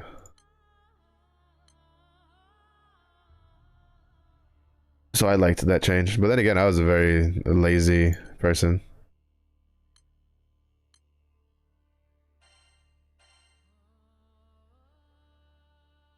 Yeah. Well, I mean, I think a lot of people thought it was weird that they hadn't given an option for it. Well, basically it was an option that you could turn on and off. Yes. It was a feature that you unlocked at a point in the game and then you could turn it on and off at will when you wanted it. Still no, I mean, I don't know if it's here yet. I haven't gone to check. I'm gonna check now because I need to take a break to use the bathroom. I'm just swapping characters around. But I mean, I don't know if anybody's like actually checking the door, but I'm assuming I would have gotten a text message if it got here by now. But I will be using the bathroom here in a second. And I will be using the bathroom, refilling my water, and then checking to see if it was delivered. If it was delivered, then see you later, nerds. If it's not delivered, then we got another like 2 hours of grinding. But yeah, all right, yeah, you go sleep. You do the snoozing. You do the snoozing. You snooze. I go check if my stuff's here, and we will reconvene in like 5 to 10 minutes.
And so the grind continues, which is fun. Oh, actually, I do need to open my curtain though. I need to let some sunlight in.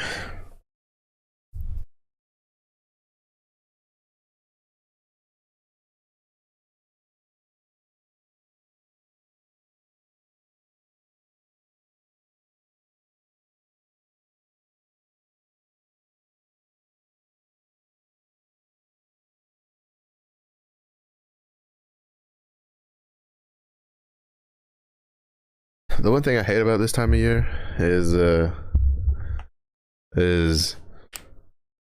fucking weather around here can't decide whether it wants to be cold or it wants to be fucking hot. So it keeps kind of like going back and forth. Sometimes it's cold, sometimes it's hot, sometimes it's cold, and sometimes it's hot. And it's like, you sack of shit, make up your mind.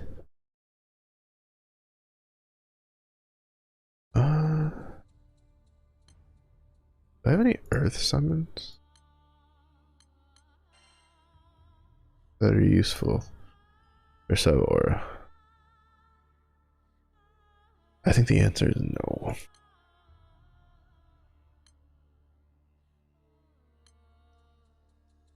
Because I have him equipped. I don't think this has a sub aura. No. Actually, do I even have all the katanas ready? No, I think the only weapon I have ready, yeah, was the axes. Because the problem with the Rise of the Beast stuff is that you needed to do 4-star and then 5-star. Luckily, you don't need any Jadites for the 4-star uncap. There's just a 5-star uncap, and the seals aren't too bad because it's easy to get the seals. You get plenty of seals, but you have to buy. That actually reminds me, I need to buy the extra katanas. I need to buy all the extra shit. I need to buy 2 more of these, 2 more of these, and 2 more of these, so that way I can just get that out of the way. So go to the Rise of the Beast. We're gonna go through our Shenshans here our little Shenshans here in a second. I need 2 of these. Oh, I don't have enough edge. Well, I don't have enough space, is what I mean.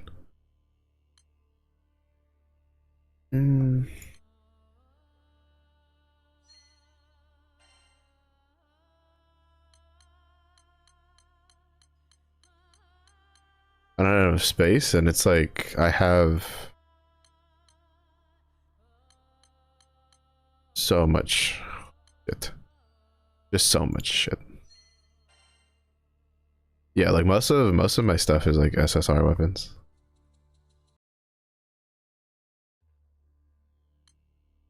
Okay, so we can buy the 2 katanas we need.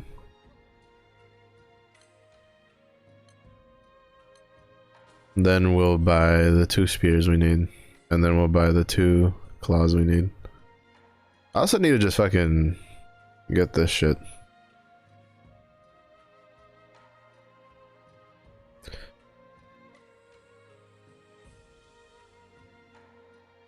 I've seen some funky setups with these. Because what it'll do is it'll give you a buff and a negative to like a certain position. Bonus water damage effect to 4th position, the water ally 30% hit to charge bar gain. Big boost charge attack damage for an earth ally in 3rd position, boost hostility. Big boost to triple attack, 15% hit to attack. I think the only one I've actually seen is this one. It is big boost to fire ally in 2nd position and then take damage every turn to activate enmity. And then the shell fist. Because it also mates for a pretty decent water main hand. Alright, we're gonna take a little bit of a break from the turtle. We're gonna beat up the rest of these to try to get 120 badges after we work our way through our 17 Shenshens we saved up.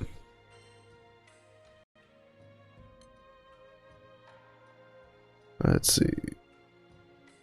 Should be good to go. Should be good to go. Alright, let me see if I still remember how to do this. Menu.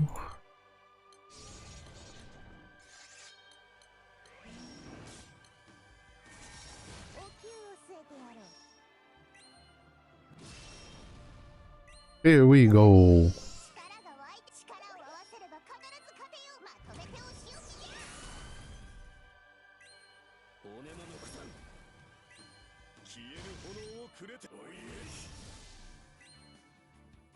I still feel like it kind of sucks that you have to have a Nera as a Magna grid for fire. I mean, I think you can kind of make do with other stuff, but like with other characters, but you just kind of need to have Endera or Nera. Sorry, not Endera. That's the wind one. Even though Endera is actually kind of a necessity for wind Magna also, but I just haven't gotten lucky enough to get her. She's like literally the one of 2 Zodiacs I don't have. I have her summer version. I don't have her regular version. But like when it comes to like regular ones, like I don't have Indira and I don't have Vikala for the regular versions. Granted, I don't have Vikala's like summer version either, which is fine because I didn't care for it. But actually, I'm kind of curious how my dark grid would fare with this.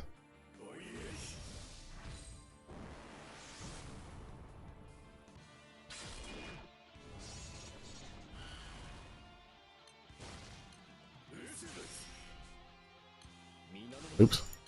I keep forgetting to bubs to get that extra defense down.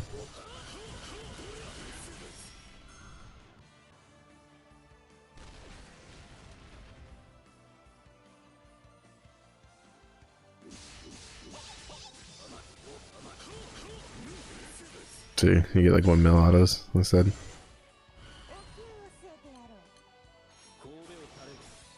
Grovel bitch, get wrecked.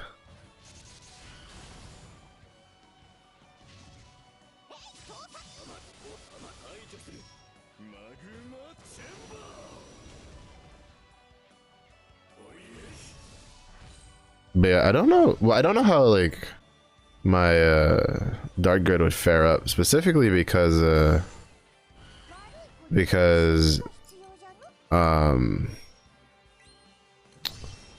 whatchamacallit, I don't have agonizes set up for it, which is kind of what makes Lich and Fediel like incredibly powerful. Is the agonizes. So, but I do kind of want to run it out of curiosity's sake.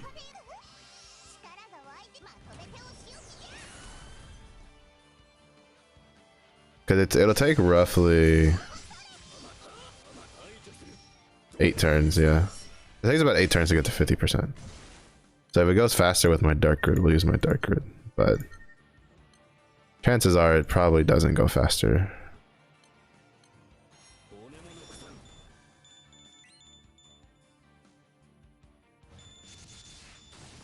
Yeah, people still join very quickly. So that's good. It's good for me.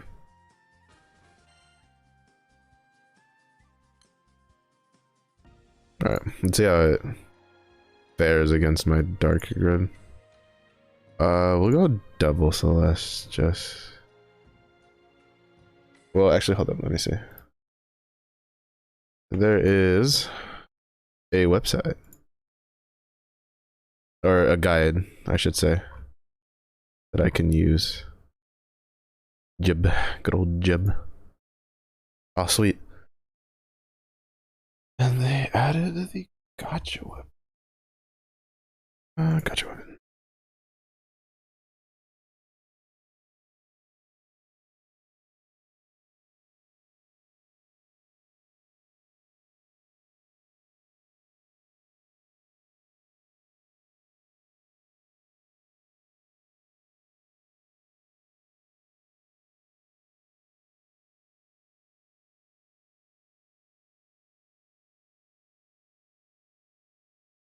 All right. So, luckily, my investment into Percival's uh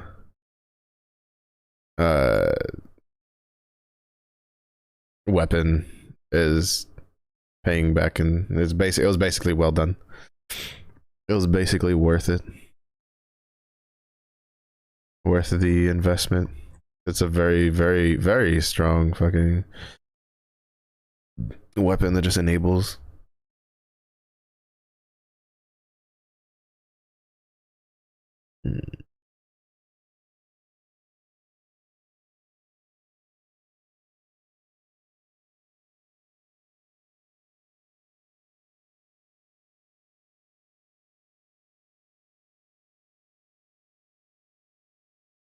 Okay, now I need a Baja. So for this, I don't think this is no. We'll go here with Lucha. Mucha Lucha. Mucha Lucha. Well, actually, that's not Lucha, that's Monk. Big difference.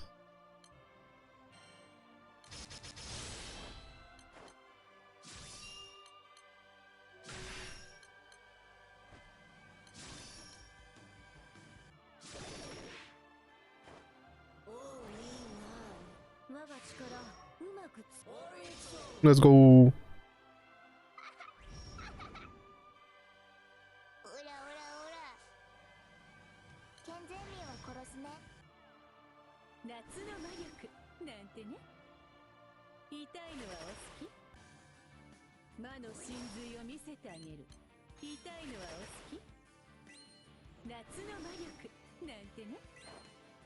Let's go.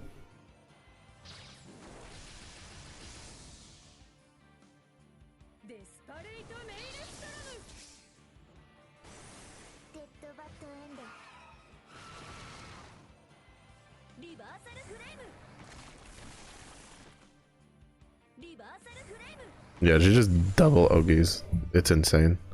Where they field effect up.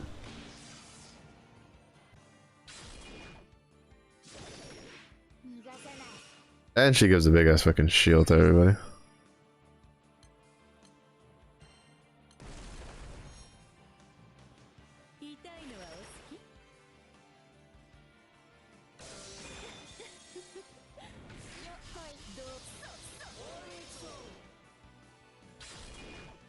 The problem is this grid doesn't have a lot of crit.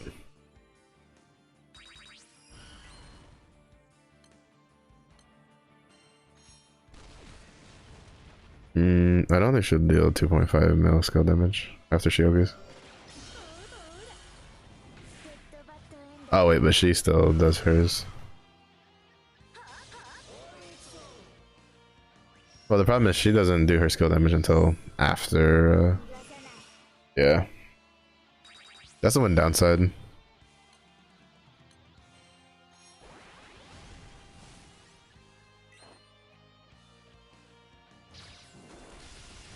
That is the one downside.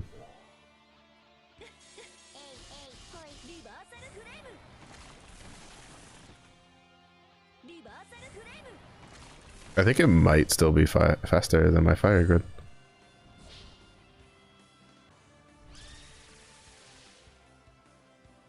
Specifically because it's well,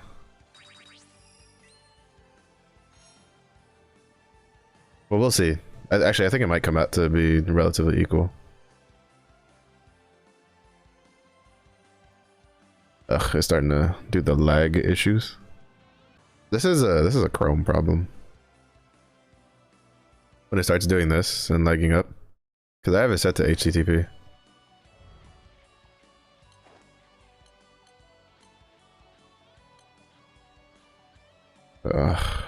Actually, this one, never mind. This one might be a server problem.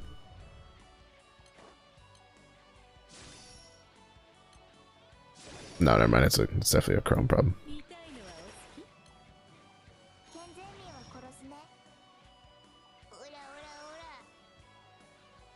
Let's go.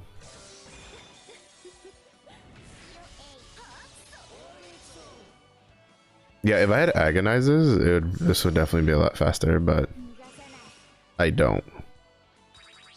So it's not.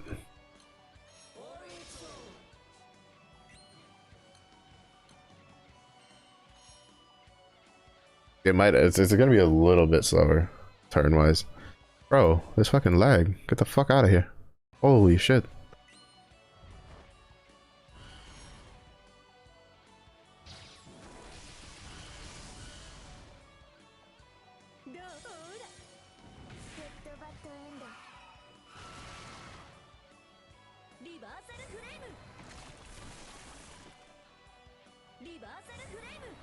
Yeah, it's gonna be a little slower.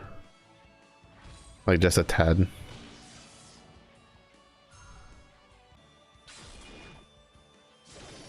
Because I don't have the grid fully set up for this. Because I have the spine, right? The like the fetial spine. But I don't have agonize because I've just been slacking on grinding that.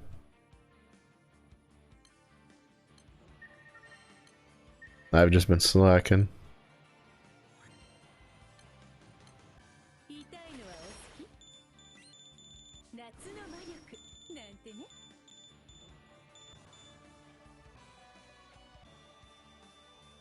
Let them do their thing.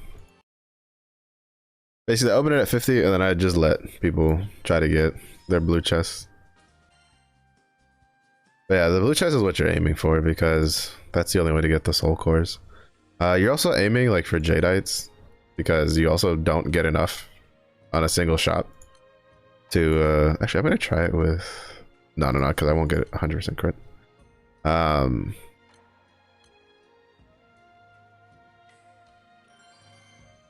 Because you don't get enough from buying it and from the prouds. Because I'm thinking when you do the prouds you get one Jadeite or one Jade for doing them. So and then you can buy 5 from the shop every time.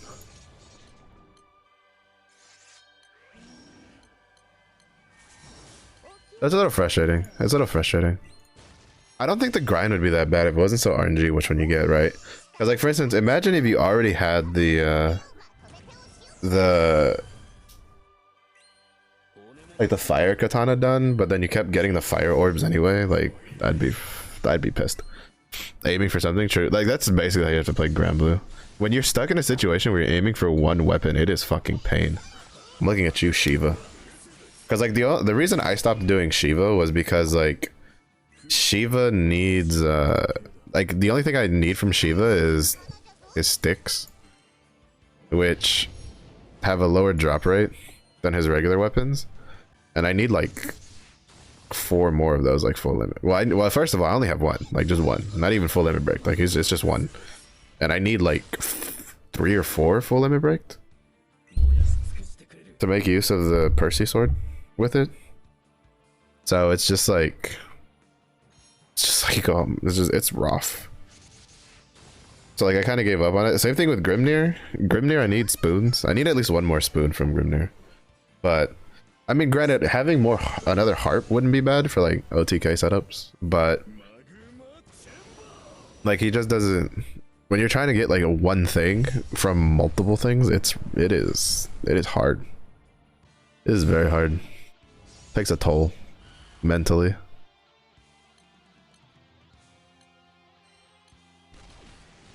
But luckily I have other things I need to farm. Like I need raw and I need the water version stuff.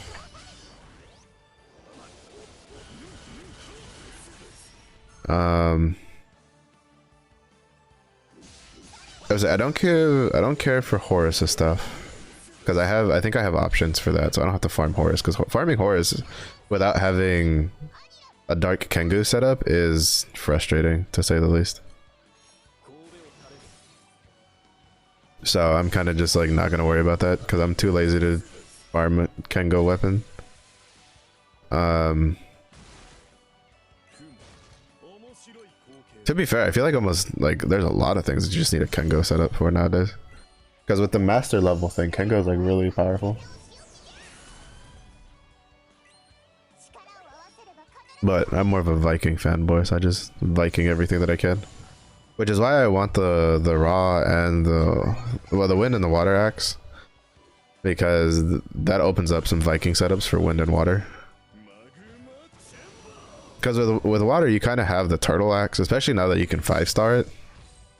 But it's a really shitty, like, you have to use it as an offhand.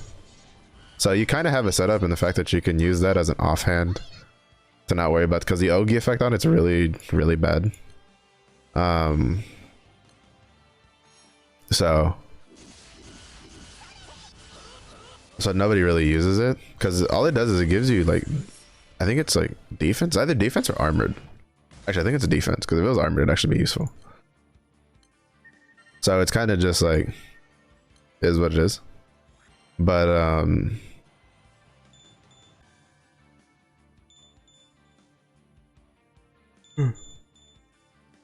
oh hey, somebody joined the Kanzuki. But they're just, I mean, you have a decent hand, like, sword option because you have Fateless and water, but unfortunately in wind you don't really have like a good axe or sword option to use, because the only real good usable sword option is wind hose, which kind of don't really need. And then you have basically nothing else. And then for axe, the only real option you had would be to do like the weapon master class weapon, or the or like the lumberjack one, because you can make those axes into wind, but neither of those are really good for the class. So it's kind of like, you're still kind of like a, like, whatever, right? Bro, wellness just deals so much damage. Let's go. But yeah, you just gotta kind of aim for what you can get. But as you can see, more often than not, the blue chest is just gonna give you it's just gonna give you the badges, which isn't bad until you're like at 120, because then you're just like, I don't need the rest of those badges, and the game's like, what's that? You want more badges? Well, here's more badges. And you're just like, well, shit.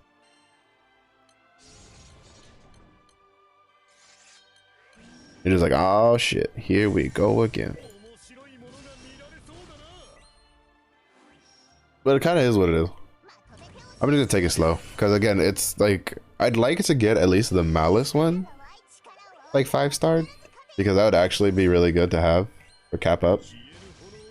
It makes a pretty good cap up weapon when you have it 5-starred, but I doubt I'll get 5 soul cores. Well, technically I only need 4 soul cores because I can buy 1, but I doubt I'll get enough for the soul cores to uncap the Malice one all the way.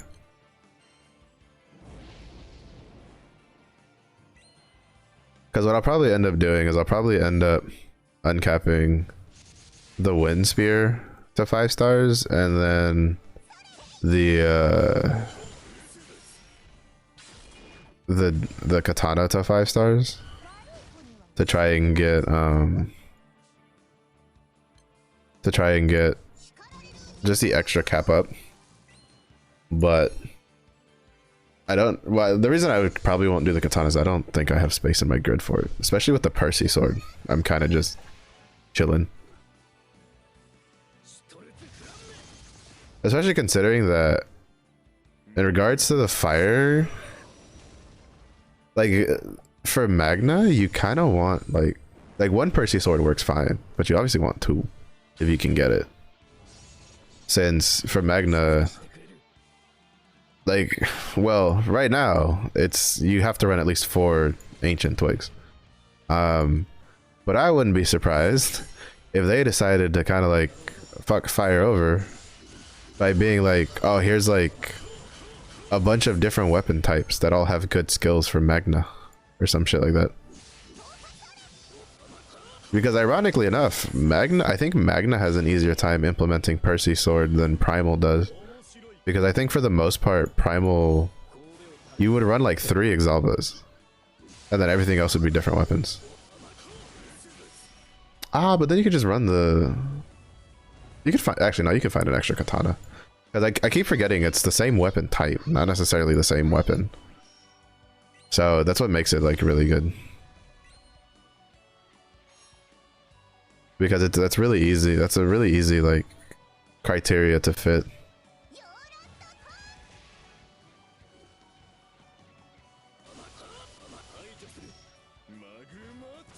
Although I feel like we lost a lot of damage from somewhere.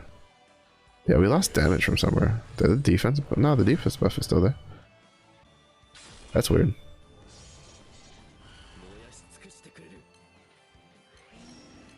Oh, but Inira's buffs fell off. That's why.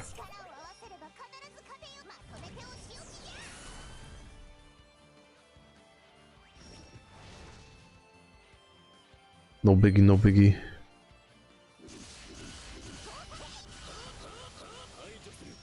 It's always funny because it's like before I like Fire got like Grand Percy, I was like, eh. If Fire gets Grand Percy, I'm like, let's go. I'm playing this game. Game goes brr.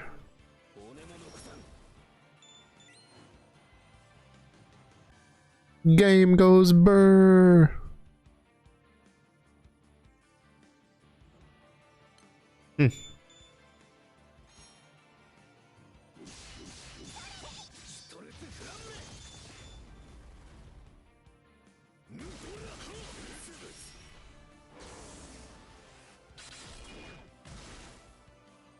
I love Wellness's counterattacks.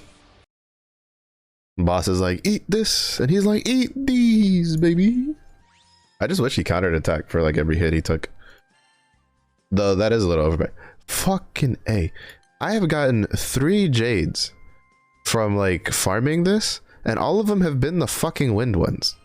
Like, fuck off. I need the fire and the water ones. Boy, I hate this game sometimes. That's why I hate this game sometimes. That's why I wish they would do less of the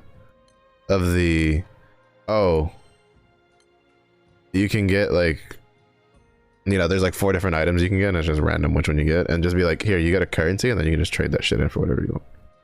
They won't do it because it gets rid of the grind, and that's how you keep players playing, is by having them grind, but it would be nice.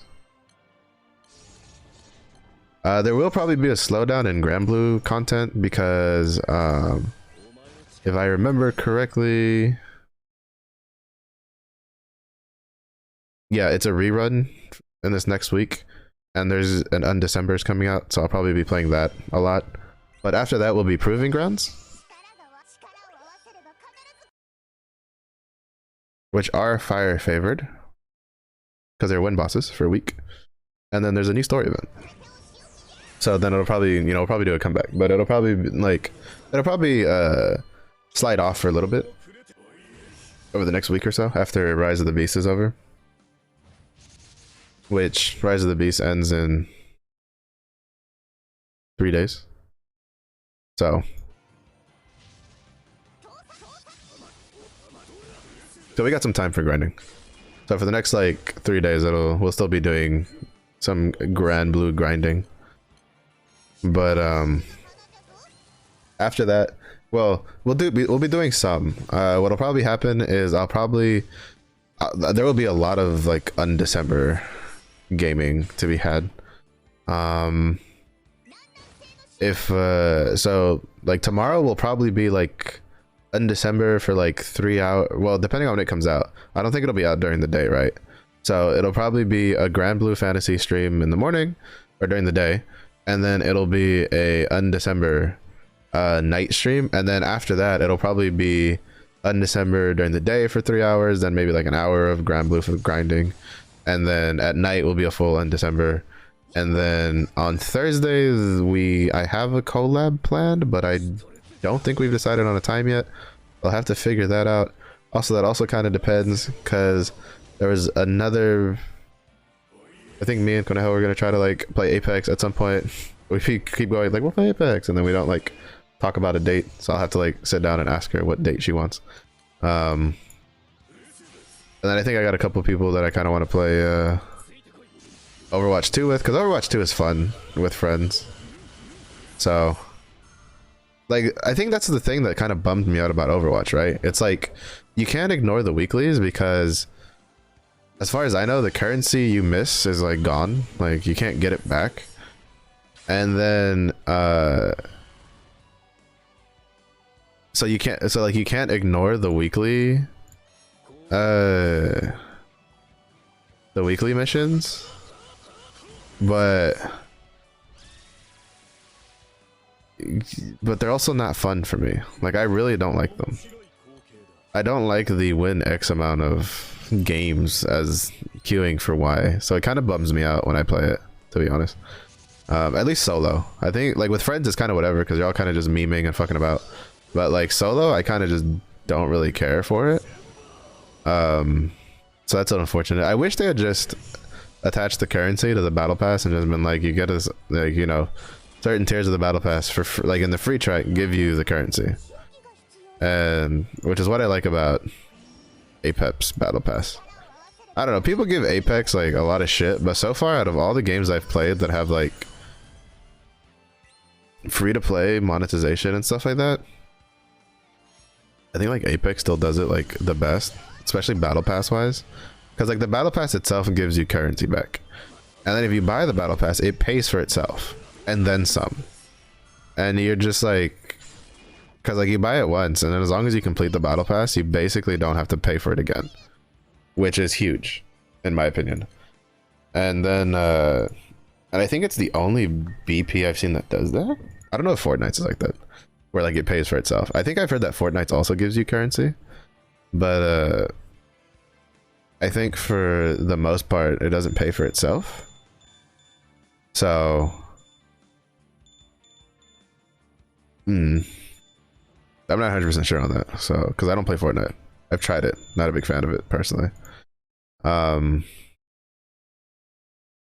But like, you know, I look at other games that have a battle pass and I'm like, it's kind of whatever. Like Naraka's is probably like, I would say it was one that I got and I was just like, it's kind of worse than Apex's because it doesn't like pay for itself, especially considering how you have to pay for Naraka to play it. But Naraka's fun, and the events themselves are pretty generous because they give you a lot of like legendary stuff. So, you know, it kind of got a pass because it made up for it in other like avenues, and they have events going like all the time, like anywhere from just logging in to just little mini events that, you know, it's like do this objective in game and then you get some points and then you can buy. Like it makes up for it in my opinion. That the Overwatch one kind of just doesn't. So I don't know. To me it's just, the reason I don't like it is just it made Overwatch feel like a job to play. It's like, oh well, you need to get 10 wins or 14 wins or 15 wins doing this specific thing. Oh, you need to get, you know, 20 team kills, even though that's kind of hard to do. Like that's just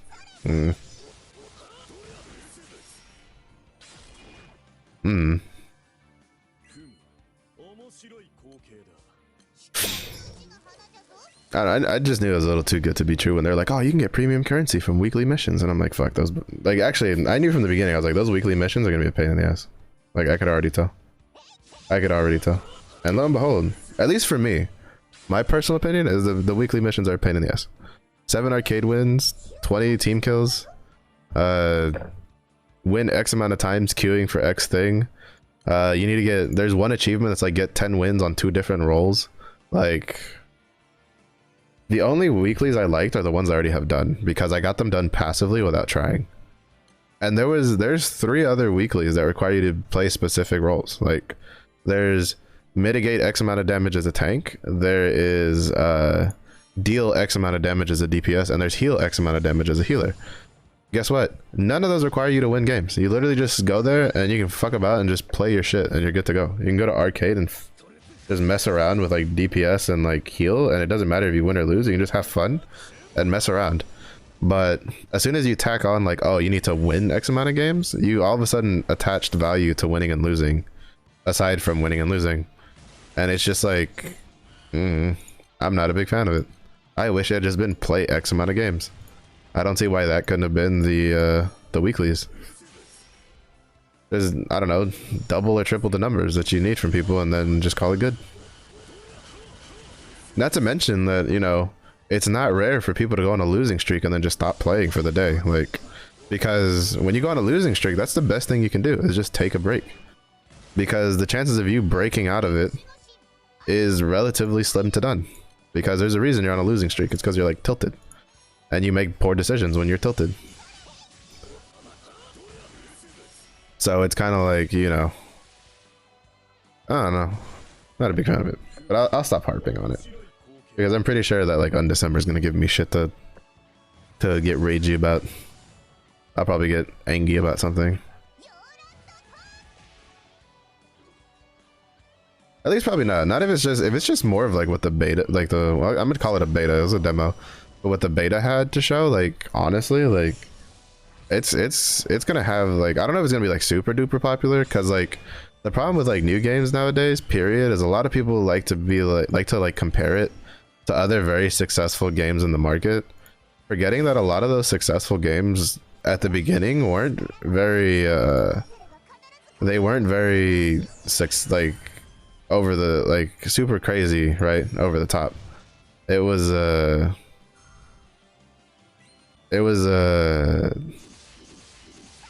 like Path of Exile, for instance, right now is considered like a huge success for free-to-play games. People forget that game almost went under a couple times when it first was out. So it's just like, you know, it's a lot of these games have rough patches. It's just that gamers specifically have very short-term memory, so they forget how bad a game is after it becomes successful. Like, I promise you, if Overwatch 2 reaches a point where it becomes very successful and very popular, people will forget that it almost died as Overwatch 1. Because it's just like, gamers have very short and very selective memories. They don't like to remember when something's bad. The same way they don't like to remember when something's good. Because like people are really quick to criticize games, which in some cases isn't bad, but sometimes people go a little overboard. And sometimes they're a little extreme with what they criticize.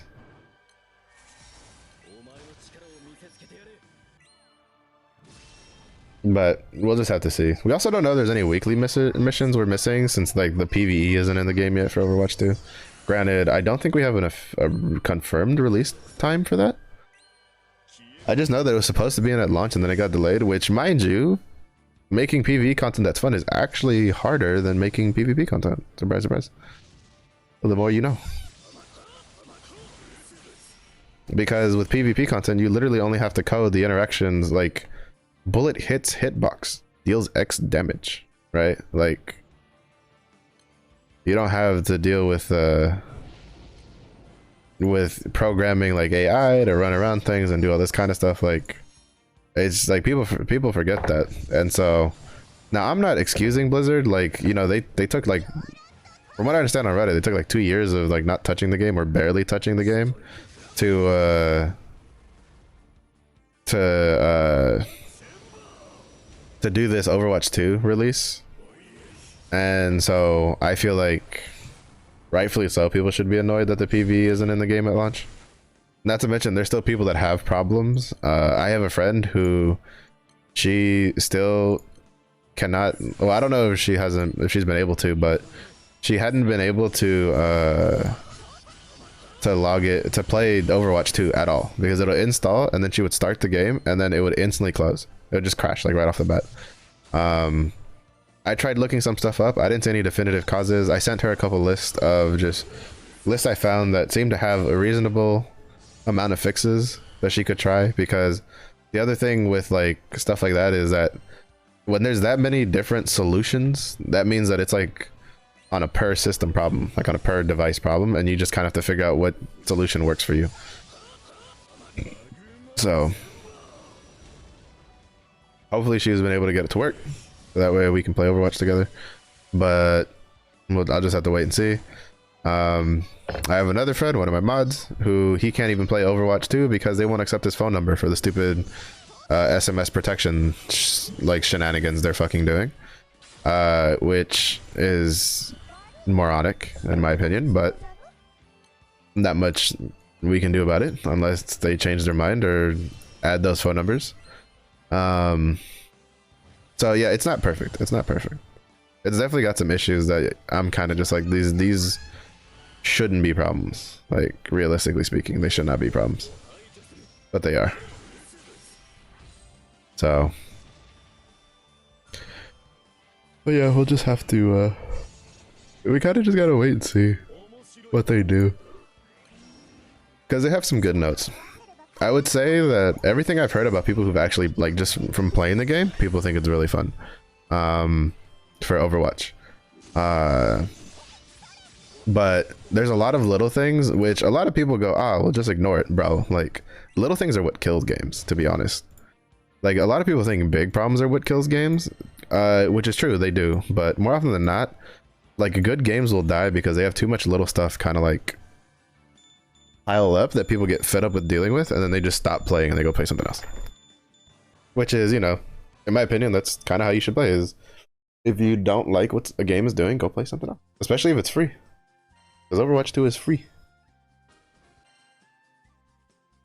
Oh shit, let's go! We got a soul core, baby! Gaming. At this point, I don't even give a shit which one it is, as long as it's a soul core.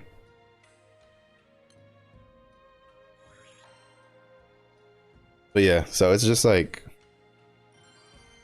kind of just how it goes. Because like for me, Gundam Evolution and Overwatch 2 are kind of in the same vein right now. Because Gundam Evolution was actually a lot of fun to play, especially when I played it with Karu. Like, just it's another game that like you play with like friends. It's fun, and even then the gameplay itself is fun. But again, the battle pass on that game is pretty it's pretty dog shit. The currency for unlocking new characters on that one, I would say, is even worse than Overwatch, since Overwatch just requires you to play games and you can unlock new heroes, I guess. And then granted, at least it doesn't have a character locked behind the battle pass, so I guess there's that. But still, you do kind of like have to swipey swing if you wanted the new, like, multiple of the new characters well, any of the new characters at the beginning of Gundam Evolution. But again, those are just games that if you don't feel like playing them, don't play them. Problem solved, right? But that's how I'm gonna be with Undecember and First Descendant. Undecember, like, it felt really fun to play for like the 7 hours straight. Like, it was, I just didn't have a problem with it. But if I get to Endgame and Endgame feels like extremely laborious for no reason, or unrewarding to go through all the trouble, i.e. Diablo 3, because for me, Diablo 3 feels very unrewarding to grind through all of that just to get a ancient version of an item you already have. So it's just like, don't really care for it. I stopped playing Diablo 3. So if Undecember is the same way, then I just won't play it, because that's what I did with Path of Exile. I gave Path of Exile a good try. Let me see. I have like, I think it's like 200? No, less than that. No, yeah, 202 hours in Path of Exile. I gave it a good try, but due to how complicated it was, how I wasn't a big fan of basically all the armors in the game looking like ass, because all the good models were in the store, like stuff like that, I just stopped playing the game and I went to go play something else. And there's a lot of people that defended it, and you know, power to them. If you like playing Path of Exile, power to you. I got friends that love Path of Exile, and that's great. I'm glad that they have games they like to play, but that kind of stuff's not for me. And I kind of feel like Undecember is probably gonna have some of the same problems, in the vein of one of the big things that people were that got kind of annoyed about, which to me didn't really make much of a difference, was there's a tab for materials in Path of Exile, so that it'll like save you a shit ton of space compared to like people who don't have those tabs, because it's just completely, it just allocates, and I think it stacks up to a pretty high number if I remember correctly. And there was a lot of people who were like, they were kind of like, well, they should give us the like one for free, like the free-to-play players on like an anniversary or something. And then there was a big argument about that, and it was like kind of whatever. Again, if you don't like the way a developer is doing something, just don't play the game. Problem solved. Because, you know, if they have enough players who like it and they don't mind dropping the money, and it's enough to make it where like they won't change, then they're obviously not going to change, and to continue to expect otherwise is folly. and you're really just adding more stress to yourself than what you need. So just go find another game to play. Especially, and I feel like this is something that, like, if you've played gacha games, then you understand, because gacha games are free to play games, and most of us have tried like so many different gacha games just to like try to find ones we like, and then there's times we get bored of them and we play something else. Like, for instance, I really like Alchemy Stars, but the fact that I can't play it on my computer makes it really hard for me to keep playing Alchemy Stars, even though I thoroughly enjoy the game. So like, I haven't been able to really play it as much as I would like to, simply because of that. I mean, I could also do BlueStacks, but BlueStacks is kind of a pain in the ass, let's be honest. But I'm hoping that, I mean, unless they've added one, I haven't looked, but I'm hoping for a PC port or some sort of like PC app that they'll let you play it in. I'm waiting for Honkai Star Rail because I don't really care for Genshin. I played Genshin for like a year, got to adventure rank 55, 56, no, I think 56. Kind of got fed up with the artifact domain farming and stuff like that. Not to mention, it just wasn't kind of my cup of tea with the way the fighting worked out and stuff like that. We had to like rotate between characters, so I stopped playing Genshin. I mean, I log in and get like the crystals here and there, like the primo gems and stuff like that. Especially because I'm at a point where the next banner character I like, I'm guaranteed to get them as long as I get a 5-star. So I'm pretty chillin'. But aside from that, like, I don't really have a reason to keep paying attention. So I'm waiting for Honkai Star Rail, because that caught my, you know, I was pretty interested in that. And then but we're still waiting for like just even a release date for that game, because I don't think they've given us a release date for that either. And then I'll try like Triple Z or Zenless Zone or whatever, or Zone of the Zenless or whatever. It's probably not going to be my cup of tea, but I'll give it a try. I like the character model art and aesthetics. It looks pretty interesting, but I don't really have too high hopes for it. Not to mention, we also don't know when that game's coming out. But what else? But yeah, I mean, I guess that's kind of just the way I deal with games in general. Is just, like, if they're free to play, I'll try them, I'll play them. If I like it, cool. If I don't like it, then I just carry on with life. Because the last thing I need is to have a game that makes me annoyed. Apex doesn't count, because Apex I'm getting more annoyed that I'm bad rather than like at the game itself. So that's a different 20 bucks, as we would say in Spanish. Con otro 20 pesos. Which doesn't really translate very well to English, but it's not it makes sense, you know.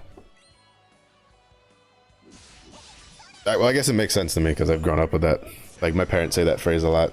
Like, you know, you go like I've never left food out to go bad. And then they go, well, what about the fruits? And you go, eso son otro 20 pesos. That's another 20 bucks. We ain't talking about those $20. We're talking about these 20 bucks. Fucking little glimpse into Marshmallow's like childhood. Oh, that was a waste of gravel.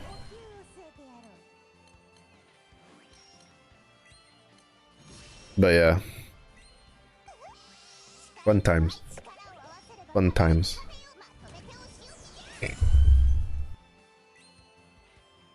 Not to mention, I think it's important to realize when you're like, frustration is aimed at a game or just aimed at yourself, and the way you're letting out is that you're frustrated at the game. Because like Apex, like I'll mauled, but am I mauling at the game? Not really. I'm mauling it that I am expecting myself to perform at a certain level and I am not performing at that level, right? Like, that's just how I am.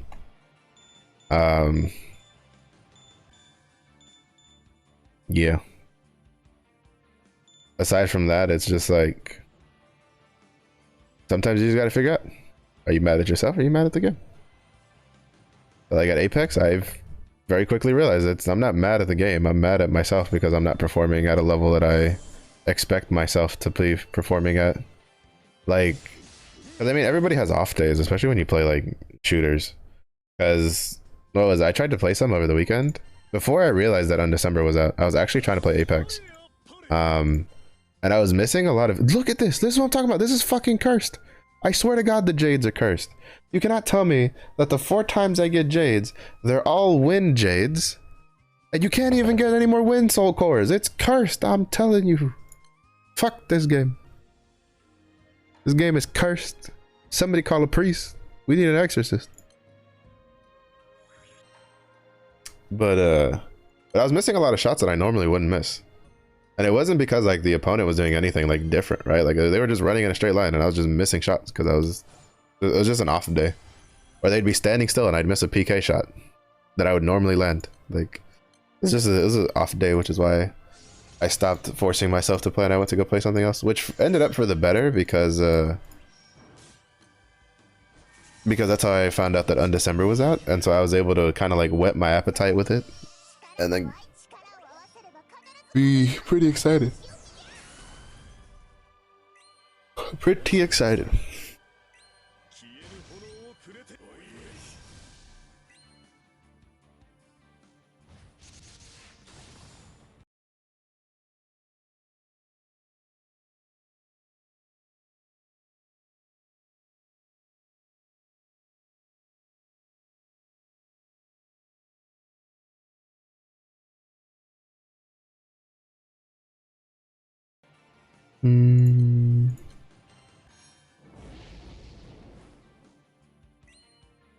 If we have enough time, which we might, I'm probably gonna go do a raw to see if maybe we can get that done.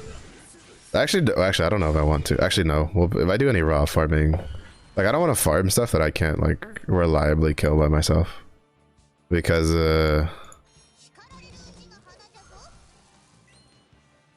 I think most people would be farming this. So if I can't get people to join fast enough, it'll take forever. I think the last time I killed raw, I had to burn like 3 full elixirs. And that was with like 1 or 2 other people like in the fight helping. I don't know, raw is just I need to just find a, I guess maybe I should use a Athena. Use like Athena instead of a Nira for more defense.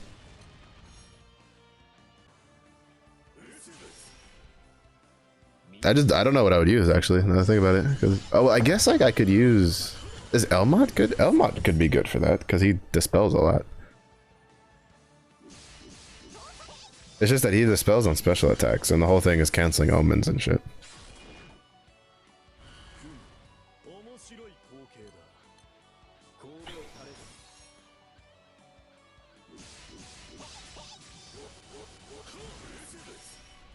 I don't know now, actually, now that I think about it. I don't know, I'll have to figure out, like, something that can deal with Raw. Because she just deals a lot of damage. It's another one that I don't know what the hell I'm gonna do. I kind of just brute force my way through it. If anything, the reason I get kind of frustrated with the Ennead raids is because technically they're supposed to be easier than the 6 dragon raids, but like I could solo the wind 6 dragon raid, but I can't solo the I can't solo raw, right? Meanwhile, I couldn't solo Fediel because she's a very difficult fucking dragon fight. But I could somewhat solo Osiris over, like it took forever, but I could do it. So it's just like, I honestly have just no idea. Like, I don't understand. I don't know, maybe I missed a memo.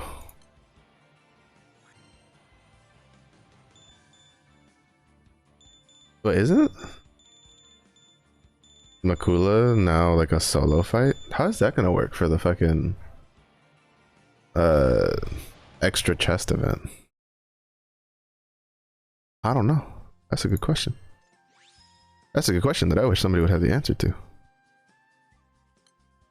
because I do not. Oh wait. I think I just need to trade for these. And I think we're good. Yeah. Because I think I have all of them now. After this, I'm probably gonna buy the lyre and the yeah, we got all of them. 1, 2, 3, 1, 2, 3, 1, 2, 3. Yep. After this, I'll probably buy the lyre and the shellfist because I think those are the only other two that really matter. As you can see, I have not fucked with these at all because I am too lazy to farm Kirin shit. Even though I need to get this one done.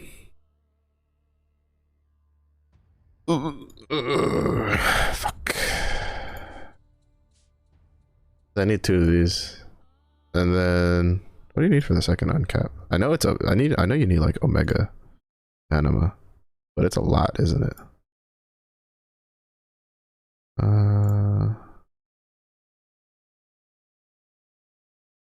Oh no, you only need 3. That's not that bad. Because I mean, I had to farm.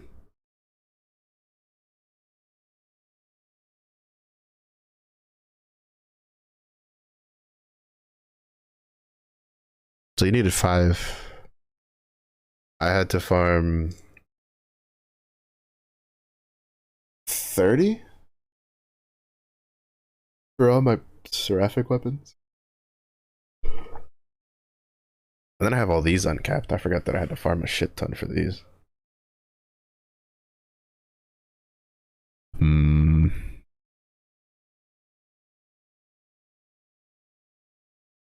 Well, it's only really 10 because you need 5 for each of these and 5 for each of these, and there's only 2 in each.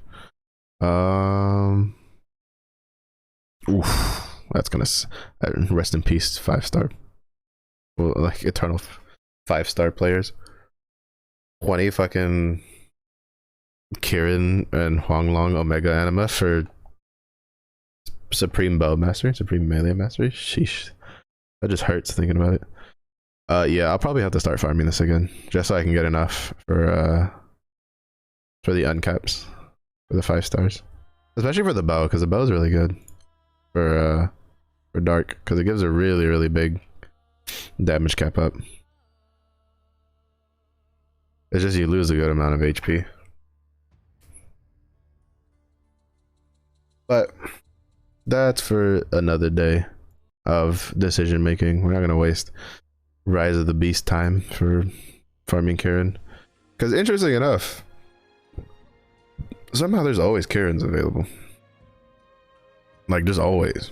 Especially after, like, if you do, like, especially because, like the best time to farm Kirin is usually if there's a rerun after Rise of the Beast. Because most people don't really, like, farm the rerun too much. If they're gonna be, like, if they're the kind of players that can do Kirin trains, like, they're not going to be, or hosting Kirin, they're not going to be doing the rerun, because they would have already done it. Especially now with the fact that if you've done a rerun before, you can just hit a button that just gives you all the crystals up front. So then you're just big chilling, you're just relaxing, not worrying about anything.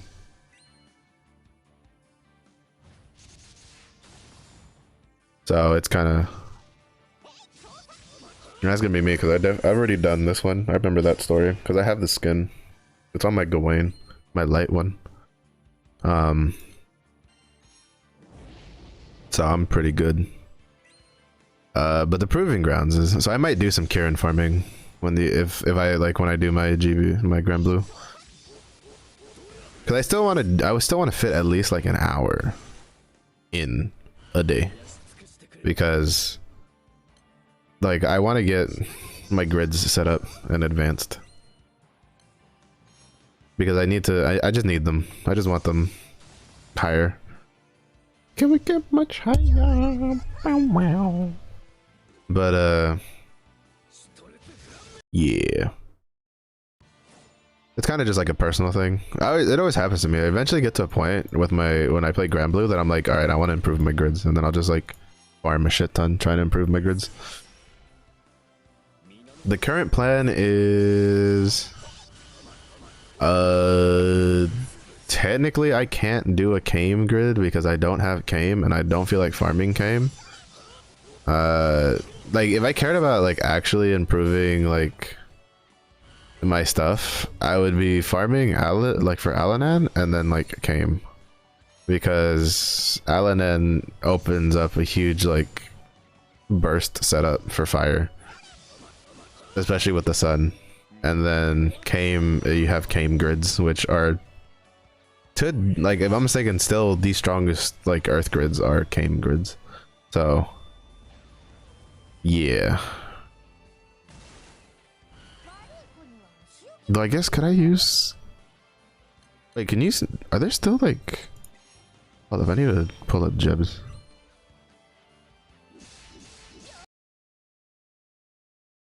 Cause I'm curious if the like, if Kame scale grids are still a thing.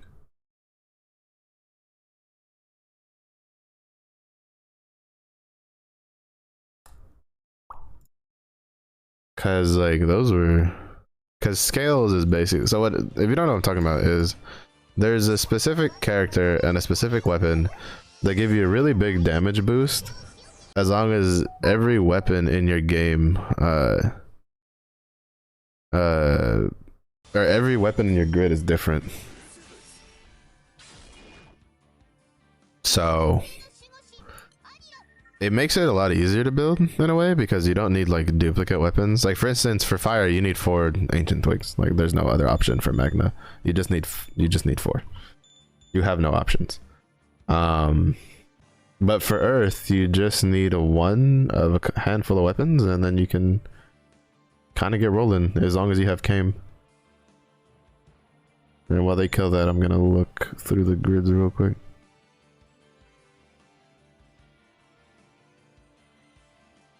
Yeah, because I'm thinking Kame and scales stack like the buffs, so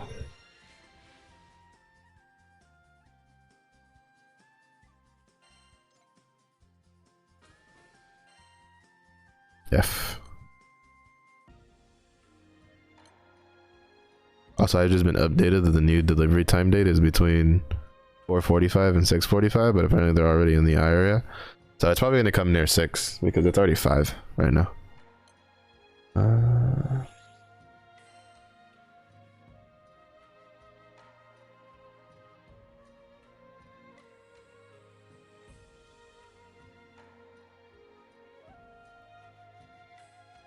Earth Magna.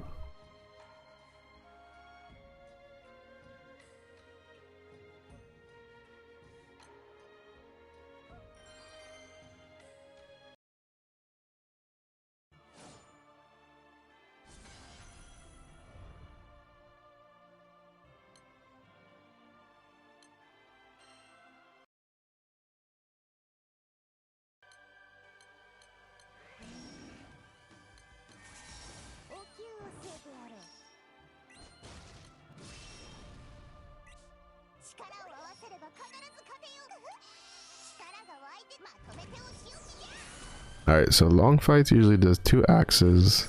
Do I have 2 axes? I don't know if I have 2 axes. I have to check.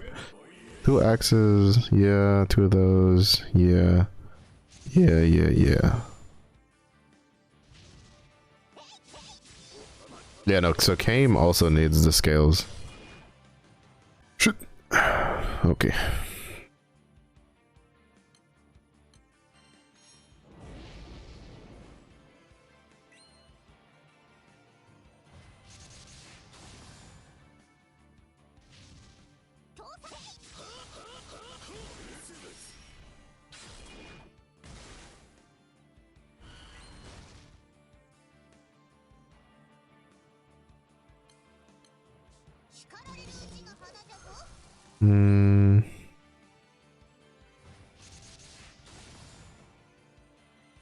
I say this, they may have dropped it off because I hear my dog barking.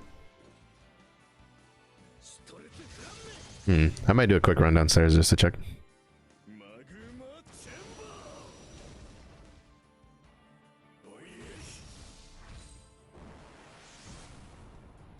After this, I'll have to.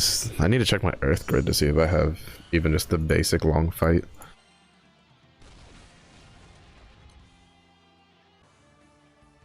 almost pressed them in the wrong order.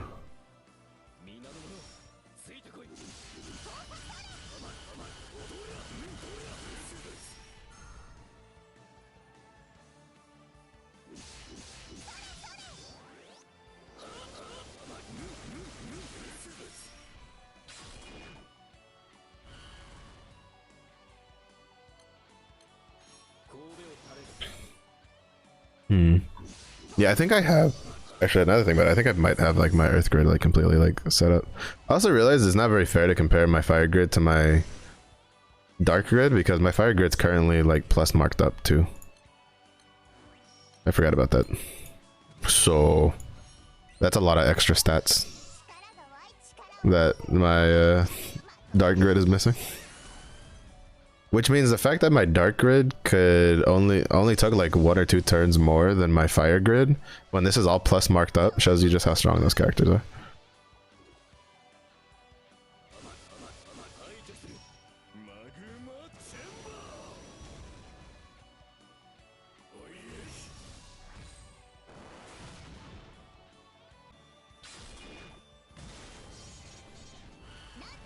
Then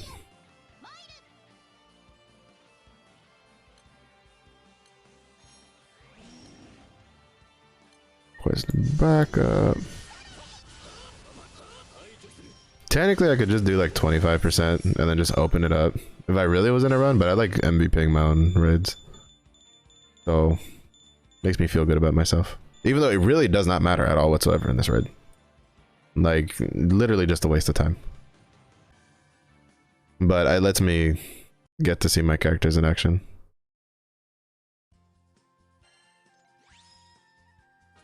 Actually, I still might need the... Let's go! We broke the curse! We got a fucking Earth one! And we got another Soul Core! We're winning! Holy shit, we're gaming. Holy shit, we are gaming today, folks. Oh wait, no, I was gonna check my Earth grid.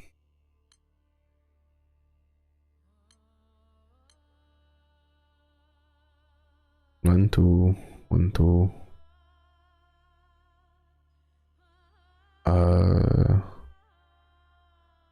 What was the rest of them? Oh, I don't have the stick on this grid. That explains a lot.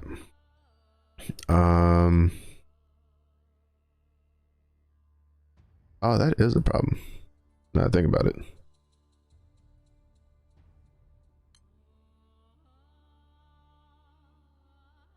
I mean, technically, it'd probably be better if I use this one, because this gives armor. I mean, it's a good defensive option. Well, this all allies defense or removes 1 debuff. But this one boosts the attack. This is not a sword. This is a katana. Because I don't have the... Actually, I think I have 1 of the sword. Oh,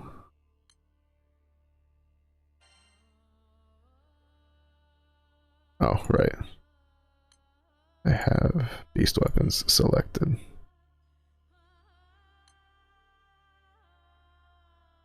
Oh, where are you? Those are the daggers. Daggers, bows. Oh, I had 2 of these daggers too. That's a katana. Oh, do I not? Am I insane? Do I not have one of the swords? I guess I don't have one of the swords. Huh. I thought I'd gotten 1 at least. Because these are katanas. Unfortunately. They look like swords. But they're katanas.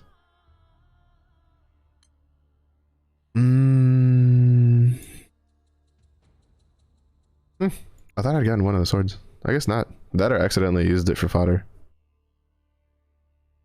Completely and totally possible. Oh well.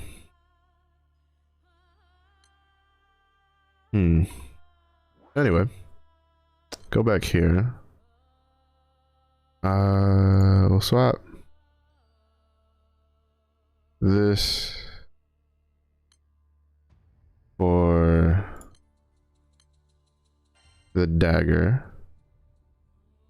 Actually, no, we'll swap this for this, because this is actually really important.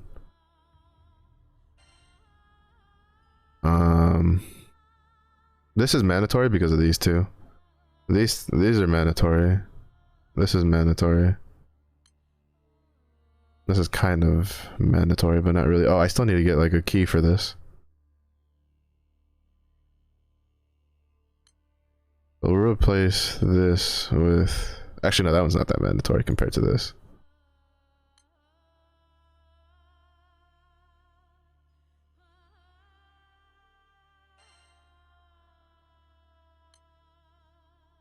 The only problem is that it's like... I need to take this sword out. To be honest. We're probably going to end up taking that sword out. In all honesty. Which one's in the main hand, though? This one? Fuck, it was that one. Shit. So it's the other one.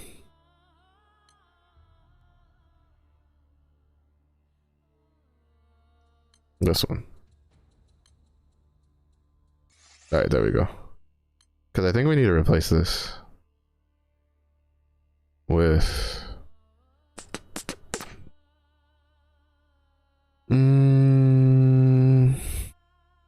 Probably this one. Does it get more cap up?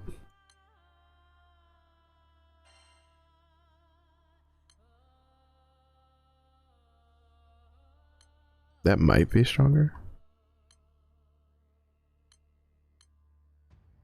Wait, what's my actual earth grid look like?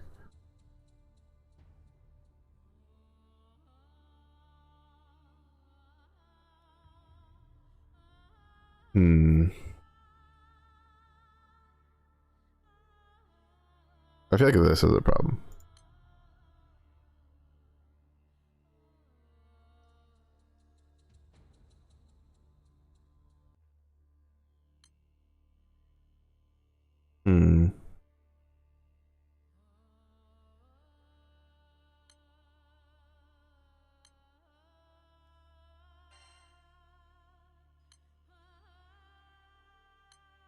I think that's fine. Where's my dragon? They do plan on doing Whamdis eventually until... Yeah, that's basically my Whamdis grid. I just have to go make sure all the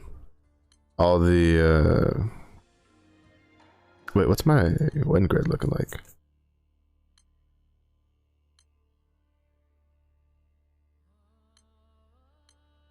Okay, I do have my 2. Okay. I don't remember if I had 2 Gravenier Harps or not. Alright, we got 5 more hosts to burn through.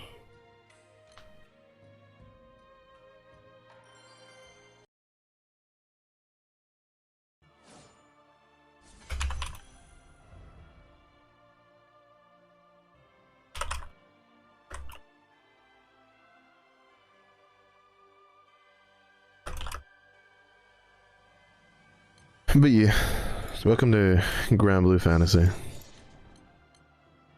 Also, if anybody needs the link to what I was just like looking at, like you couldn't see it, but basically there is a guide that if you're kind of like me and you're really bad at telling like what weapons are really good for grids or not, when they're not like super duper obvious, like for instance, Grand Percy Sword, I was like 95% sure that like even at 0 stars was incredibly good for even just a Magna grid, and I 4-starred it mostly because I wanted the 4-star Ogi for Percy, to get him up and running faster. But it ends up that I was correct. But there is a guide called Jeb's Magna Guide where he goes through and he will like kind of break down, or they, I don't know what it is, will break down like the new weapons, how they affect the grid, how many, you know, you could run with, how many are strong, how many aren't.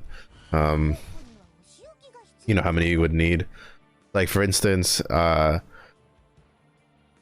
you for Earth, you could, if you somehow lucked out getting 4 landslide scepters and had enough Damascus bars to like bar all of them, you could run 4 of them and you would be stronger than a Kame grid, if I remember correctly.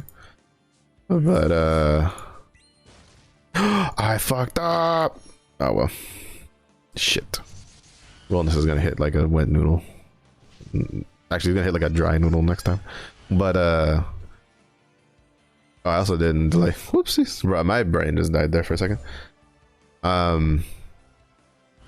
But basically, if you're like me and you're bad at like figuring out, because there's been some weapons that I'm like, man, you know, I don't need one of those when I read it, and then like I read the guide and he's like, this is, you need one of these. This is like mandatory, and I'm like, well, fuck.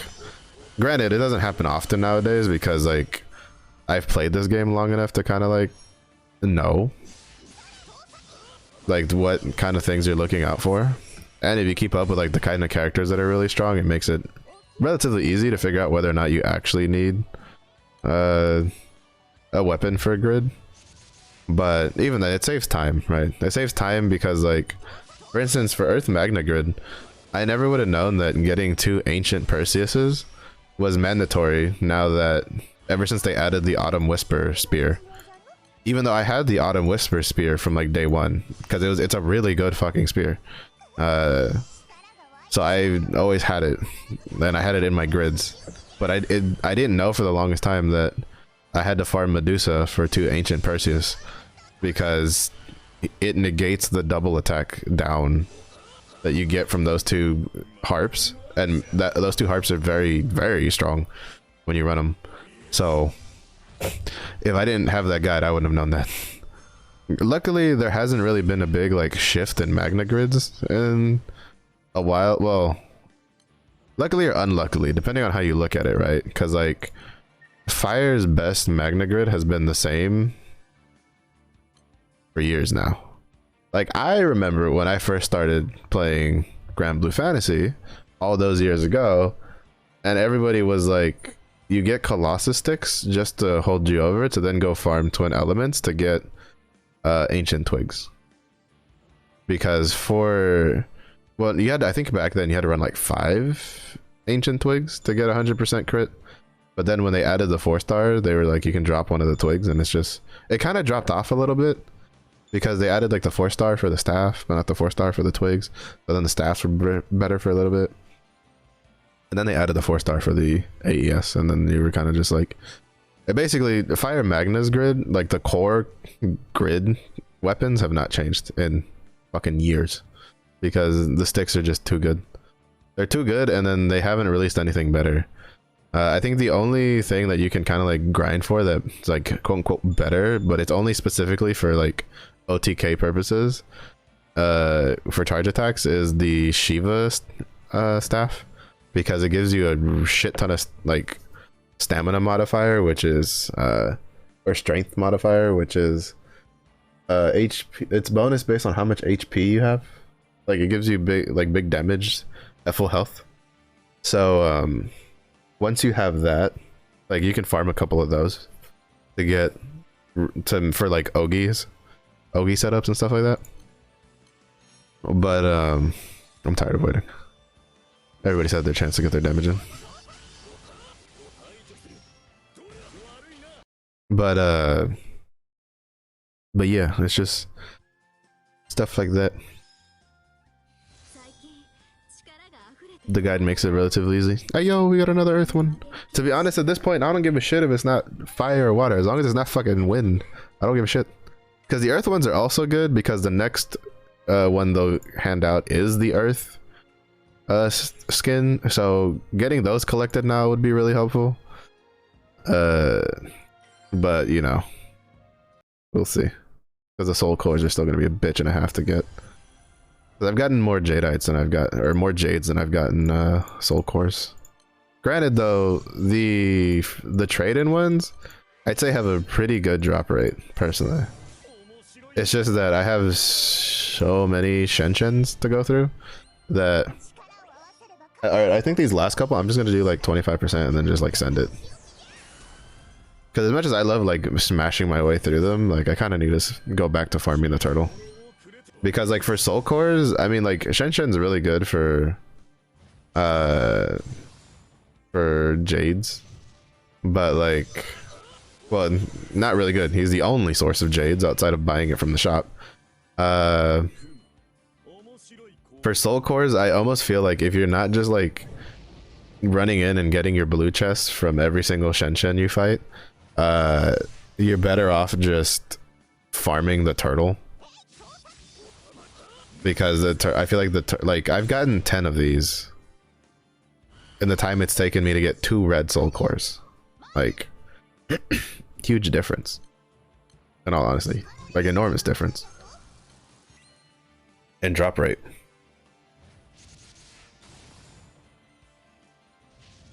Again, that's if you're like me and you're kind of just butting your head against it like solo. And also I lied, we're not doing 25% because I just realized it's boring. We're gonna at least go, well actually no, we are gonna do 25% because we're just gonna go through and let Wilderness do his big bang whammy to because it makes me happy inside when I see him fucking triple attack twice in a row. Puts a smile on my face and it lets me bubs. Just look at those, look at that demo. Let's go. Wait, do I have Luffy in the back? I don't think I have Luffy in the back getting XP. No, I have fucking Valentine Vera. What the fuck am I doing? I need to change that to Luffy so he can get fucking XP. Alright, we can open this. Because Luffy at level 100 is incredibly fucking powerful. I just don't want to waste the books on it. Because I don't have a lot of gold books. I also need to unlock the new like class because I've kind of been slacking on that. But I can't really run Aspiras or Sage in any of my grids right now. I guess I could run Sage on my Earth grid, but Sage isn't really all that good. So it's kind of just whatever at this point. All right, so we got all the crystals from him. Let's go. Party. Love you too, Luffy. Actually, I don't even need Frau either. I'm just wasting all sorts of XP. So we can do Luffy and Ryan.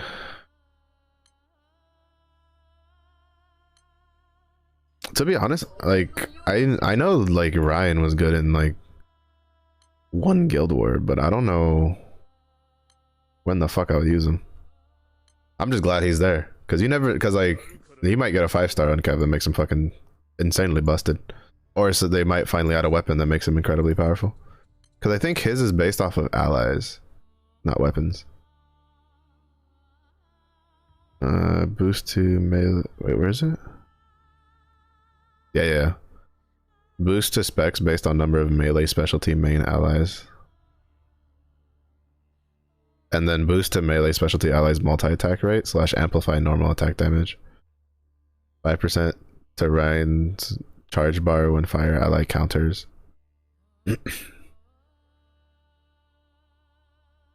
Fire damage to random foes based on number of hits taken. Tank and counter effect. I wonder if they'll make him like a fire Kambira at some point. Because Kambira, like with her 5-star, is incredibly powerful.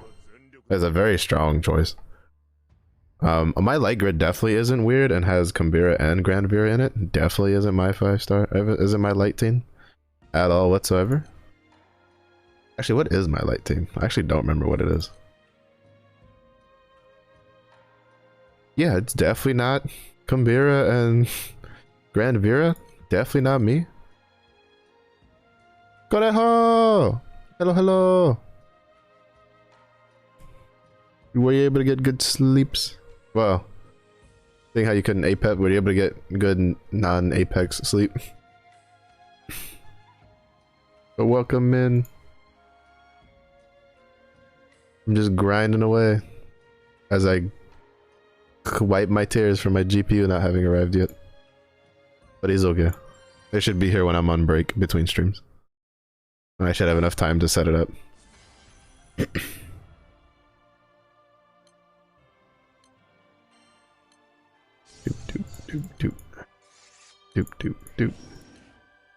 Doop. I hate when it doesn't register my click. You can see like the button like doing the getting pushed animation, and but then like not registering, and it makes me sedge. Makes me kind of sedge. Cause I don't know, cause like I just autopilot and I just click, and then hit attack. And then sometimes I'll look over as it's like the attack is starting, so you can't stop it anymore. And then realize that like one of the fucking button clicks didn't get registered, and then I'm crying.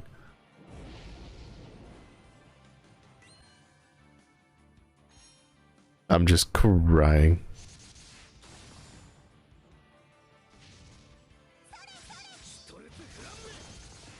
Oh, interesting that he's at 99. Oh, this is gonna be weird. This is gonna throw off so much shit. But I can't like stop it because of Vinland. It'd be wasting a turn of Vinland for no reason. I didn't even need to do that. I could have just canceled it the old-fashioned way. Well, I guess he's gonna deal more damage because his shit's amped.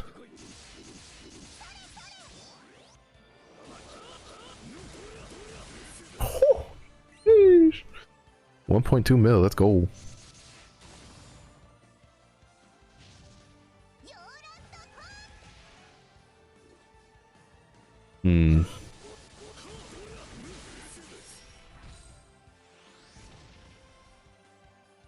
Eating lunch right now, thinking about playing Apex a bit later. How much later is a bit later? Question mark. Eyebrow raise. Not necessarily in that order. Oh, that should be enough. He's gonna eat a fucking hardened sphere. Oh, what's for lunch? Is it good? Is it delicious? Did you bring enough to share? I mean, I had Chinese food for lunch, but it's almost time for dinner, so I'm hungry again.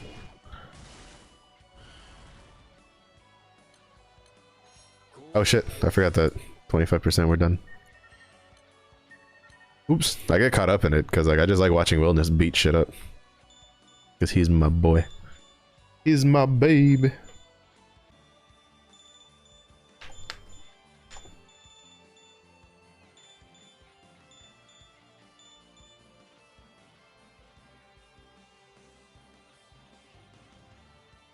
Edge.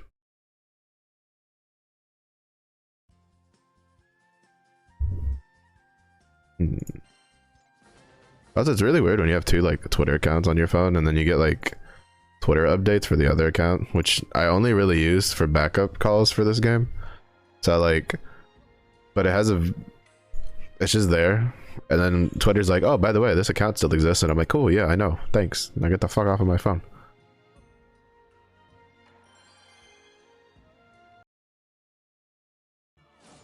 I think there's only like, when it comes to like streaming people, I think there's only like 2 or 3 people that actually know. Like, there's people that know that account exists because I've talked about it before, but I think there's only like 2 or 3 people that like actually know what the account itself, because it'll be like, oh, I need this many followers to reach this goal, and I'll just like sneakily run over and log on to that one and then like follow, and then they'll just be like, what the fuck? I'm just like, that's not me.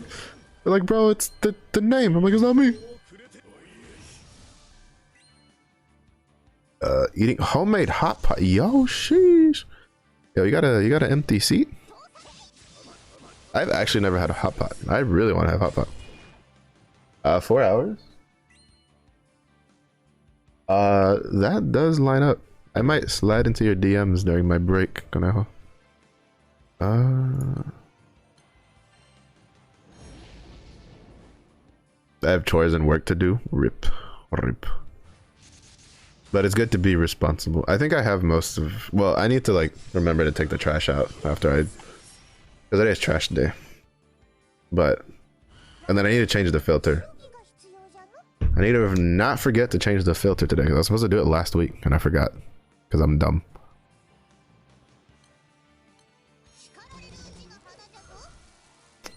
Yeah. Marsh, remember to change the filter. Let's see.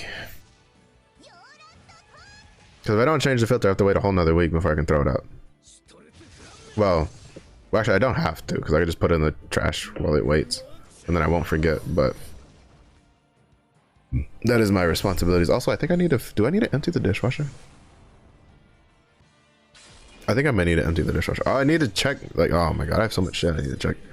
Holy shit, I forgot that I was supposed to check if I had enough rice for the week. Bruh. I just remembered I had so much shit I needed to check. Granted, I didn't have time to because I just got home. I got home with like an hour to like eat lunch, get some shit done, and then start stream. So it's not my fault.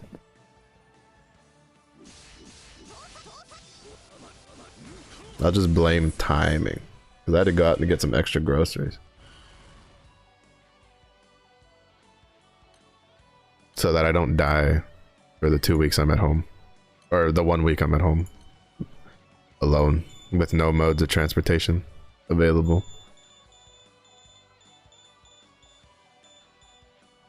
Also, I've been seeing a lot of people running the new, like, tier 5 class, the new healer one. Makes me think it's probably pretty strong. I need to look into that. Because if it's actually, like, very strong, then I need to, like, actually get it leveled up. Or get the other stuff leveled up so I can unlock it.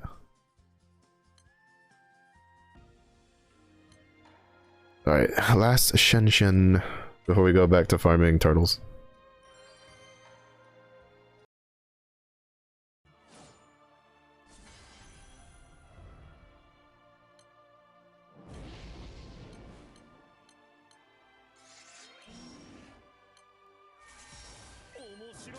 So depending on how this run goes, we might... I might beat it up. But I think what I'm going to do is I'm just going to save, again, just a batch of Shenshens, and then just do it next time. Because tomorrow is probably going to be another, like, 4 hours of Grand Blue. Just grinding. Because it's just, is what I do. This is what you do in Grand Blue. You just grind. You grind everything. You want to breathe? Grind each breath. You want to live? Grind each life. You want to just be free? Grind that freedom. But joke's on you, because since you installed and played Grand Blue Fantasy and you like it, you no longer have any freedom. You're cringe? Guess what? You gotta grind that too. Oh, I forgot to cast this. I'm a moron. Holy shit. It's like the, what is it? I don't know if it originated with Grand Blue, but it was like the first time I saw it. Oh, hey yo, let's go. My package is here, but there's 30 minutes left on stream, so I'm not gonna just end stream early just to fucking go do it. I might as well just finish stream. But I will probably go downstairs to make sure it doesn't just sit outside. But it's like, what do you do when the grinding's... Well, it's like there's a couple of them for Grand Blue. It's like, what do you do when when you're done grinding? More grinding. What do you do? What do you do when Magnifest is over? More Magnifest. Because a lot of times, like, it's not uncommon for there to be like 1 or twice in the year where you get like multiple like fests, which is like increased like XP and just like reduced AP and stuff like that. Because like Magnifest and everything else will just stack up over time. Oops, didn't mean to click that. Oh well, I guess we'll do this then.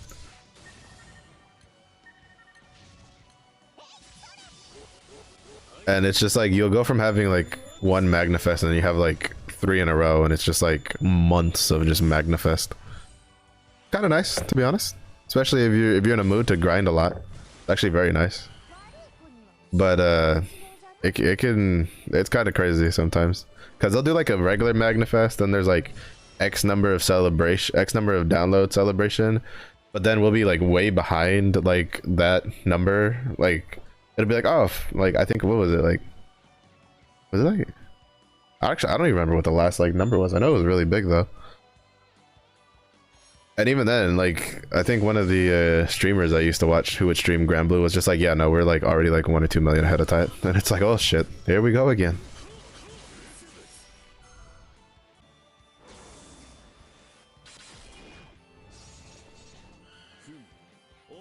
Let's go.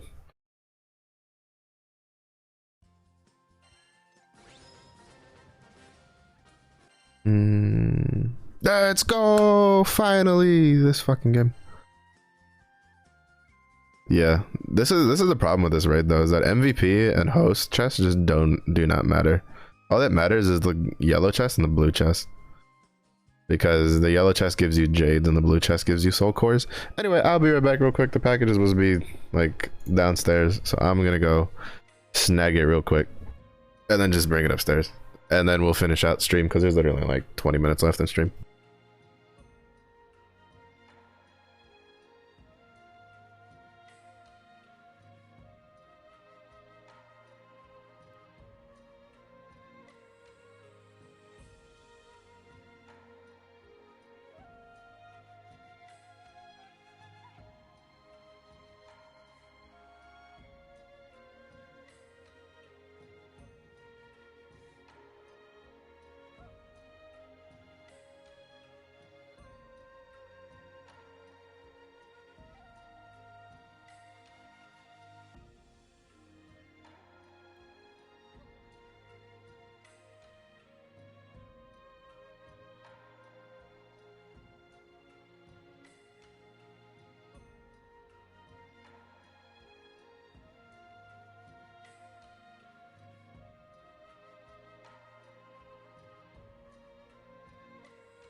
Bruh, they didn't even put it in like a box. They just put a sticker on the actual box of the graphics card and then just shipped it like that.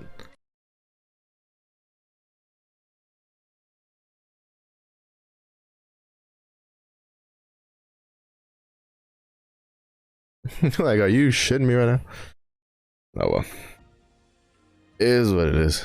Shit happens, and then you cry. All right, what does it take to 4-star these? If it takes Jade, those weapons are dead to me. Like, just saying. But they're dead to me until I get my costumes. Or until I have more than enough Jades than I need. Wait. This.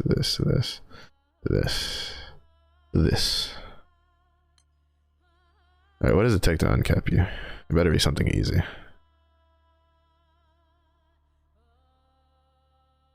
Oh shit, yeah, this is cheap as fuck. I'll pay that all day. I only need 9 of those fucking things.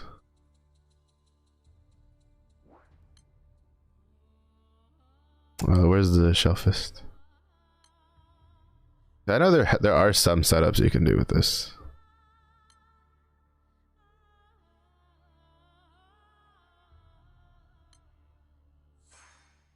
Yeah. All right. We'll worry about what I tend to do, right, is any weapon that's not like immediately mandatory to get to 120, 150 or whatever like that. I wait till there's a Magnifest because it'll give you an increase to the journey drop effect. Like it'll double, like just straight double it. And so what I'll do is I'll save up as many like chalices as I can for weapon XP leading up to it, and then I will then turn around and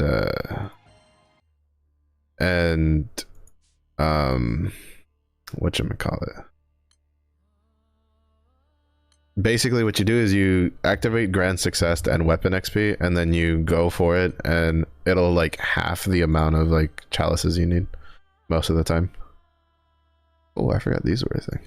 Oh, I also need Jin, because Jin I think is a good OTK character for Earth.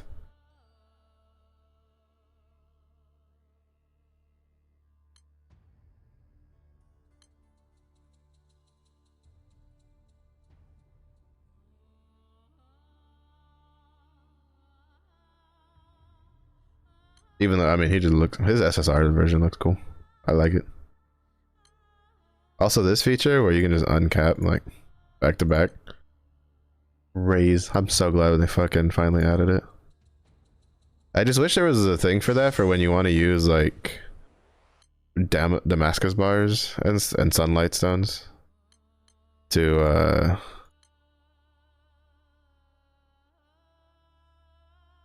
uncap weapons and to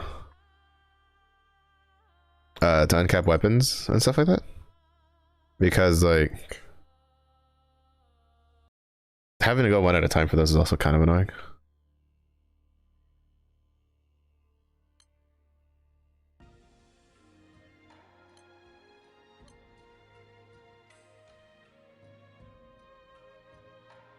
Also, the Rise of the Beast event also kind of shows what I was talking about, because it's still more like centered around the old event style where you have like the solo fights and then you have like the maniacs. And the maniacs in this event give you can do them twice a day, and then they instantly fill up your bar, so you'll fight the special boss that you get. That will be the element that is in that bonus period, or you can choose which one you want if it's in the all 4 beast special period of the day. And it's really nice because you can always just guarantee like 2 instant Shenshens right off the bat. And in other events, what it does is it gives you a nightmare, which is really good because that's a really good source of loot and XP. And so the fact that they took away the maniacs like from the event stuff like kind of irks me a little bit because it was kind of nice. Not to mention that it was a really nice way to like have grid progression, because again, even though it's a solo fight, I remember when I started out, I couldn't do the maniacs because the maniacs weren't designed for like new players. They were designed for like more advanced players, to give them a challenge and then give them a reward for that challenge, which was a nightmare fight. Which, to be honest, more often than not, the maniac was easier to do than the lower difficulty nightmares, because they kept the nightmare system in. The nightmare system is also solo fights anyway, so I don't see like what was the point in changing it, but I digress. It's just like I feel that the maniacs was nice. It was a nice system to have, because then as I started to rely, like, to me now doing maniacs is just normal. It's just regular, right? Like I expect to just do 2 maniacs a day every time I do my my whatchamacallit, whenever a new event comes around, right? Because it's just normal. I'm just so used to it because like I can do them now. But I remember the feeling of like self-accomplishment when I had finally gotten my grids and character strong enough to do maniacs, so I could get that done. It's the same feeling of accomplishment I get when I start doing prouds nowadays and I can clear those relatively easily. It's just like, it's a nice progression. I feel like it was one of the things that really, like, a lot of people that like to, at least a lot of the older people that like to play Grand Blue probably also enjoy, is you had a nice feeling of progression from having to leech a fight and struggling in a fight to all of a sudden you're like MVPing your own fight to all of a sudden you are just straight you're just, you know, soloing your own fights. Like it's a nice feeling to have.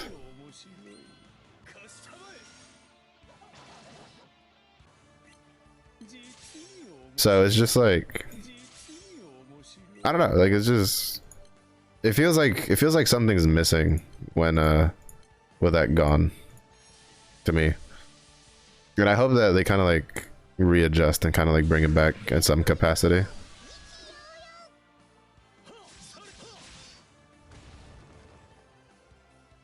That could also just be a me thing. Maybe other people are just like, yes, finally that shit's gone.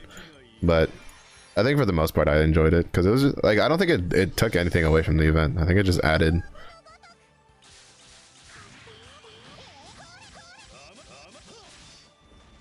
Even though I think they, like, I was gonna say, I think we might have lost crystals, but then I remember I think they readjusted the crystals from having removed the solo instances, because like the crystals, you used to get like, even high level players would do the solo fights. You would always do the solo fights because they were just free crystals. There'd literally be no reason not to do the solo fights, at least once. The only reason you wouldn't do the solo fight is because you couldn't clear the solo fight. That's it. So it's kind of like whatever, right?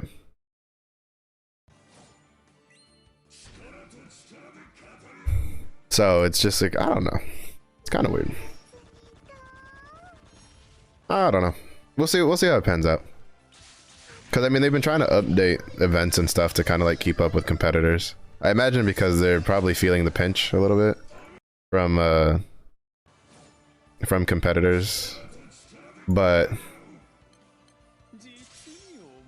at the same point, it's just like, you shouldn't like, lose some of the stuff that kind of made Grand Blue like worth playing.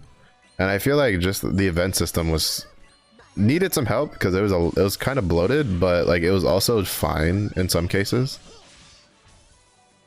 Because that's always a challenge when you try to update a game, right? Is that you always run the risk of kind of like losing what like made the game fun for players in the process. A very good example of this is Star Wars Galaxy. Star Wars Galaxy was a game that had a very niche audience, but a very like die-hard niche audience that absolutely loved that game. But they started losing a lot of the more casual players to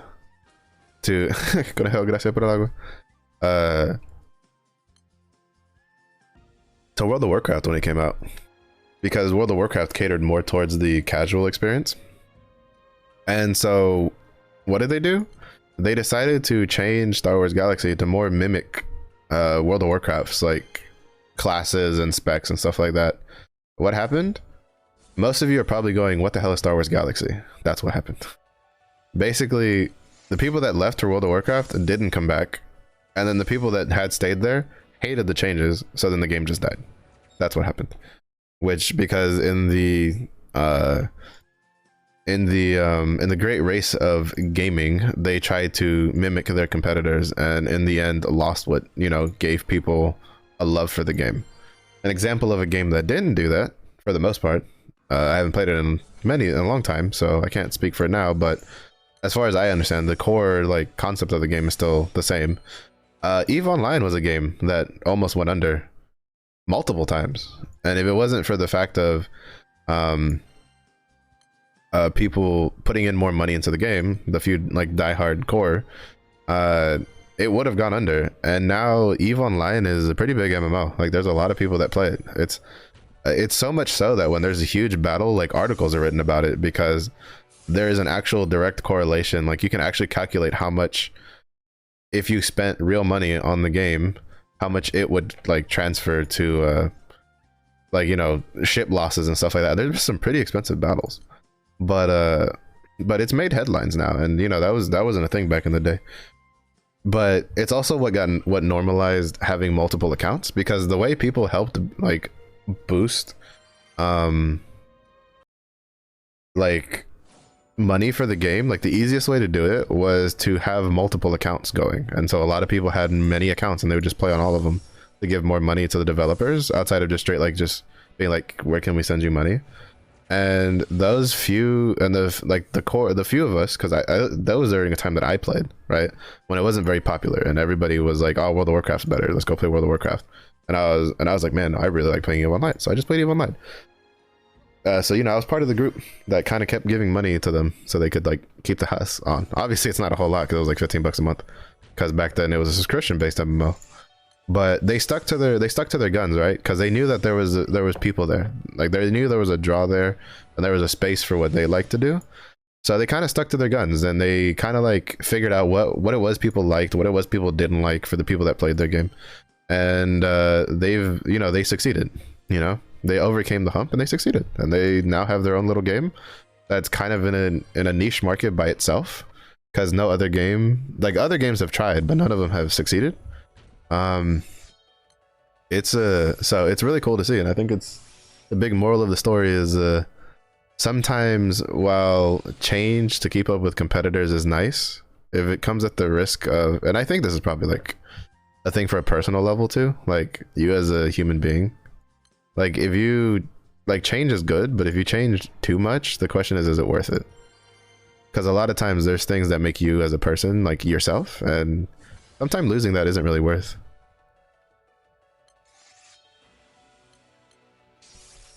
I want to get into more MMOs. I did play Lost Ark. The Lost Ark that I have 1,028 hours in. What region did you play on, Kunahel? Do you remember? I played a lot of Lost Ark when it came out. Lost Ark was actually the game I started streaming when I first started streaming in February. That's why I can easily remember when my first like streamed like day was, because it was the day the early access for Lost Ark went live.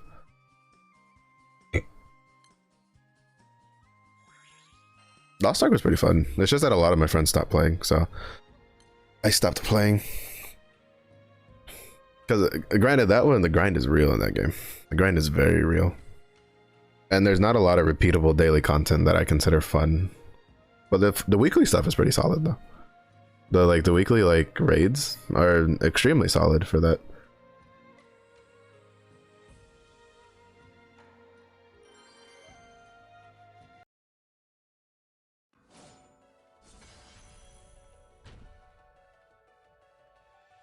Played like maybe five. I feel like that's usually a running trend. Out of everybody I know, like through streaming, I'm always the person with the most hours in Lost Ark. Most other people, they've played it for like maybe double digits, and then most of them it's been like so long they don't remember what like region or server they were on. Because the problem with Lost Ark is if you're not on the same region, you can't play together. That's why like my first question when someone's like, "Oh yeah, I played Lost Ark," was like, "Well, do you remember the region?" Because like if we're on the same region, you know, we can hook up and play some, you know, if you want to get back into it. But if we're not, then I can't do nothing. Twiddle my fingers. Because I'm a little too invested on my side of things. But I do know there's a couple of people that I've talked to like through streaming who've been like they kind of want to get back into it. Which I guess like the case is like if you want to get back into it and I don't know, you play on NA East, let me know. I'm always willing to help. I have two 1400 characters and everybody else is like 1300 plus. Even though I have a freebie slot that I don't know what I'm going to use with. I'll either make like a Deathblade or I'll make a Summoner. I haven't decided yet. It might be a Deathblade because I just don't like the way Summoner outfits look. Too frilly for my taste. But Summoner does look fun. So kind of just have to wait and see. But I like Lost Ark. I think Lost Ark as an MMO is very... It's solid. It's just that it has the same downfall as most MMOs, where it's a lot of grinding. Like, a lot of grinding. And you could go a week or two without seeing any real sort of, like, improvement to gear or something like that. So it's just like... So it takes a very like dedicated kind of individual to kind of like play like an MMO for long periods of time, because like you can go so long. Like fucking I used to play World of Warcraft a lot. Actually, I've played just about almost every MMO on the market. I think there's very few MMOs I haven't played, or at least gotten like hands on. And it's just like it's just like oh shit, double sleep. Kind of redundant because we'll wake him up here in a second. Yep. But like people harped on Lost Ark because you could literally go like weeks of failing hones on Lost Ark and you wouldn't see any improvement on any gear whatsoever, so you couldn't access new content.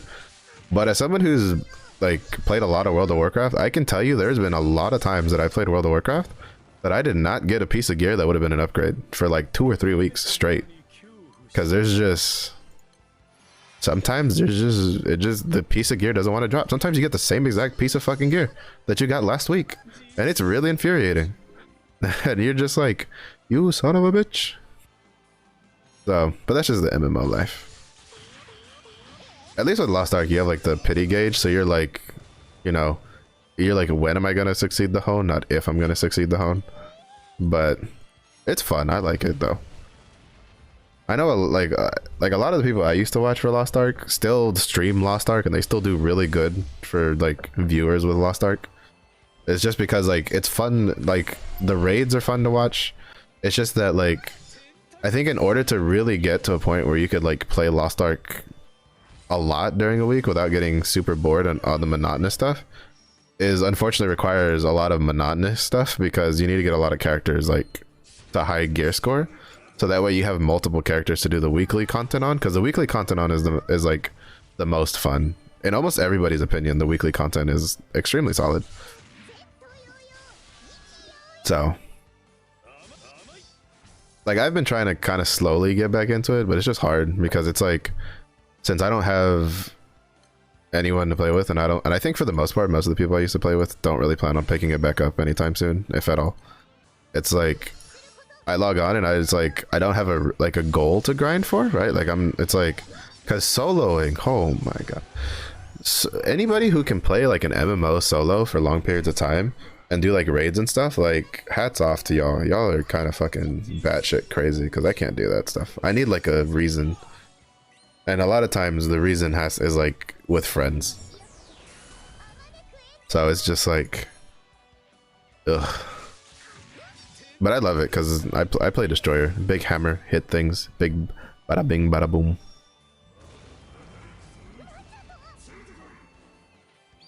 I wonder when they're gonna get playable versions. I want Titan. Titan and Agni not so much. Titan and Zeph would be pretty interesting for playable versions. But yeah, no, I like MMOs. MMOs are actually probably the one genre I've played the most. Because I've played EverQuest 2, Star Wars Galaxy, EVE Online, World of Warcraft, Guild Wars 2, Guild Wars 1. Played WildStar when that still existed. I've played Star Wars The Old Republic. I've played a huge assortment of free-to-play ones, because I always try them if they're free-to-play. I honestly can't remember. That's one of those moments where you're like, man, I've played so many of those games that I just can't even recall like all of the different ones I've played, which is like rough, because I always want to like, I'll remember if someone says a game and I'll be like, oh, is that like this game? And they'll be like, yeah, this and that. I'll be like, oh shit, yeah, I used to play that way back in the day, or I tried it once or twice, you know, stuff like that. I played Final Fantasy 14. See, like I didn't remember that. I played a lot of Final Fantasy 14. Right now I looked at my I was looking for someone to raid because we are at the end of stream. I'm just looking, and then I saw someone playing Final Fantasy, and I was like, oh yeah, Final Fantasy. Fantasy 14. I have current max level character because I have a Reaper in 14. So I always like keep up to date with it. I played Destiny 2 a decent amount. I guess I could claim that because that's another one. But that is going to be it for the stream. My GPU is in. It came in towards the end, so like I said, I wasn't gonna just cancel just because it, you know, lasts like 20 minutes to like 20 or 30 minutes. So it was worth throwing it up. But thank you everybody for keeping me company and keeping me sane while I was waiting. I am now going to leave y'all off to a Buzzbeak. They're playing Borderlands 2 with friends, so which is a game I love. The Borderlands series, I've played a lot of it, so feel free to say hi. They're good people. They're good people. But definitely gonna go install my GPU, take a shower, eat dinner, and then figure out what I'm gonna do, whether I'm gonna stream tonight or not. So I'll figure that out in a second. But like always, thank you everybody for keeping me company. If it is an early day for you, I hope y'all have a good day. If it is late for you, I hope you rest well. Stay safe, stay hydrated. And I do hope to see you all again in the next one.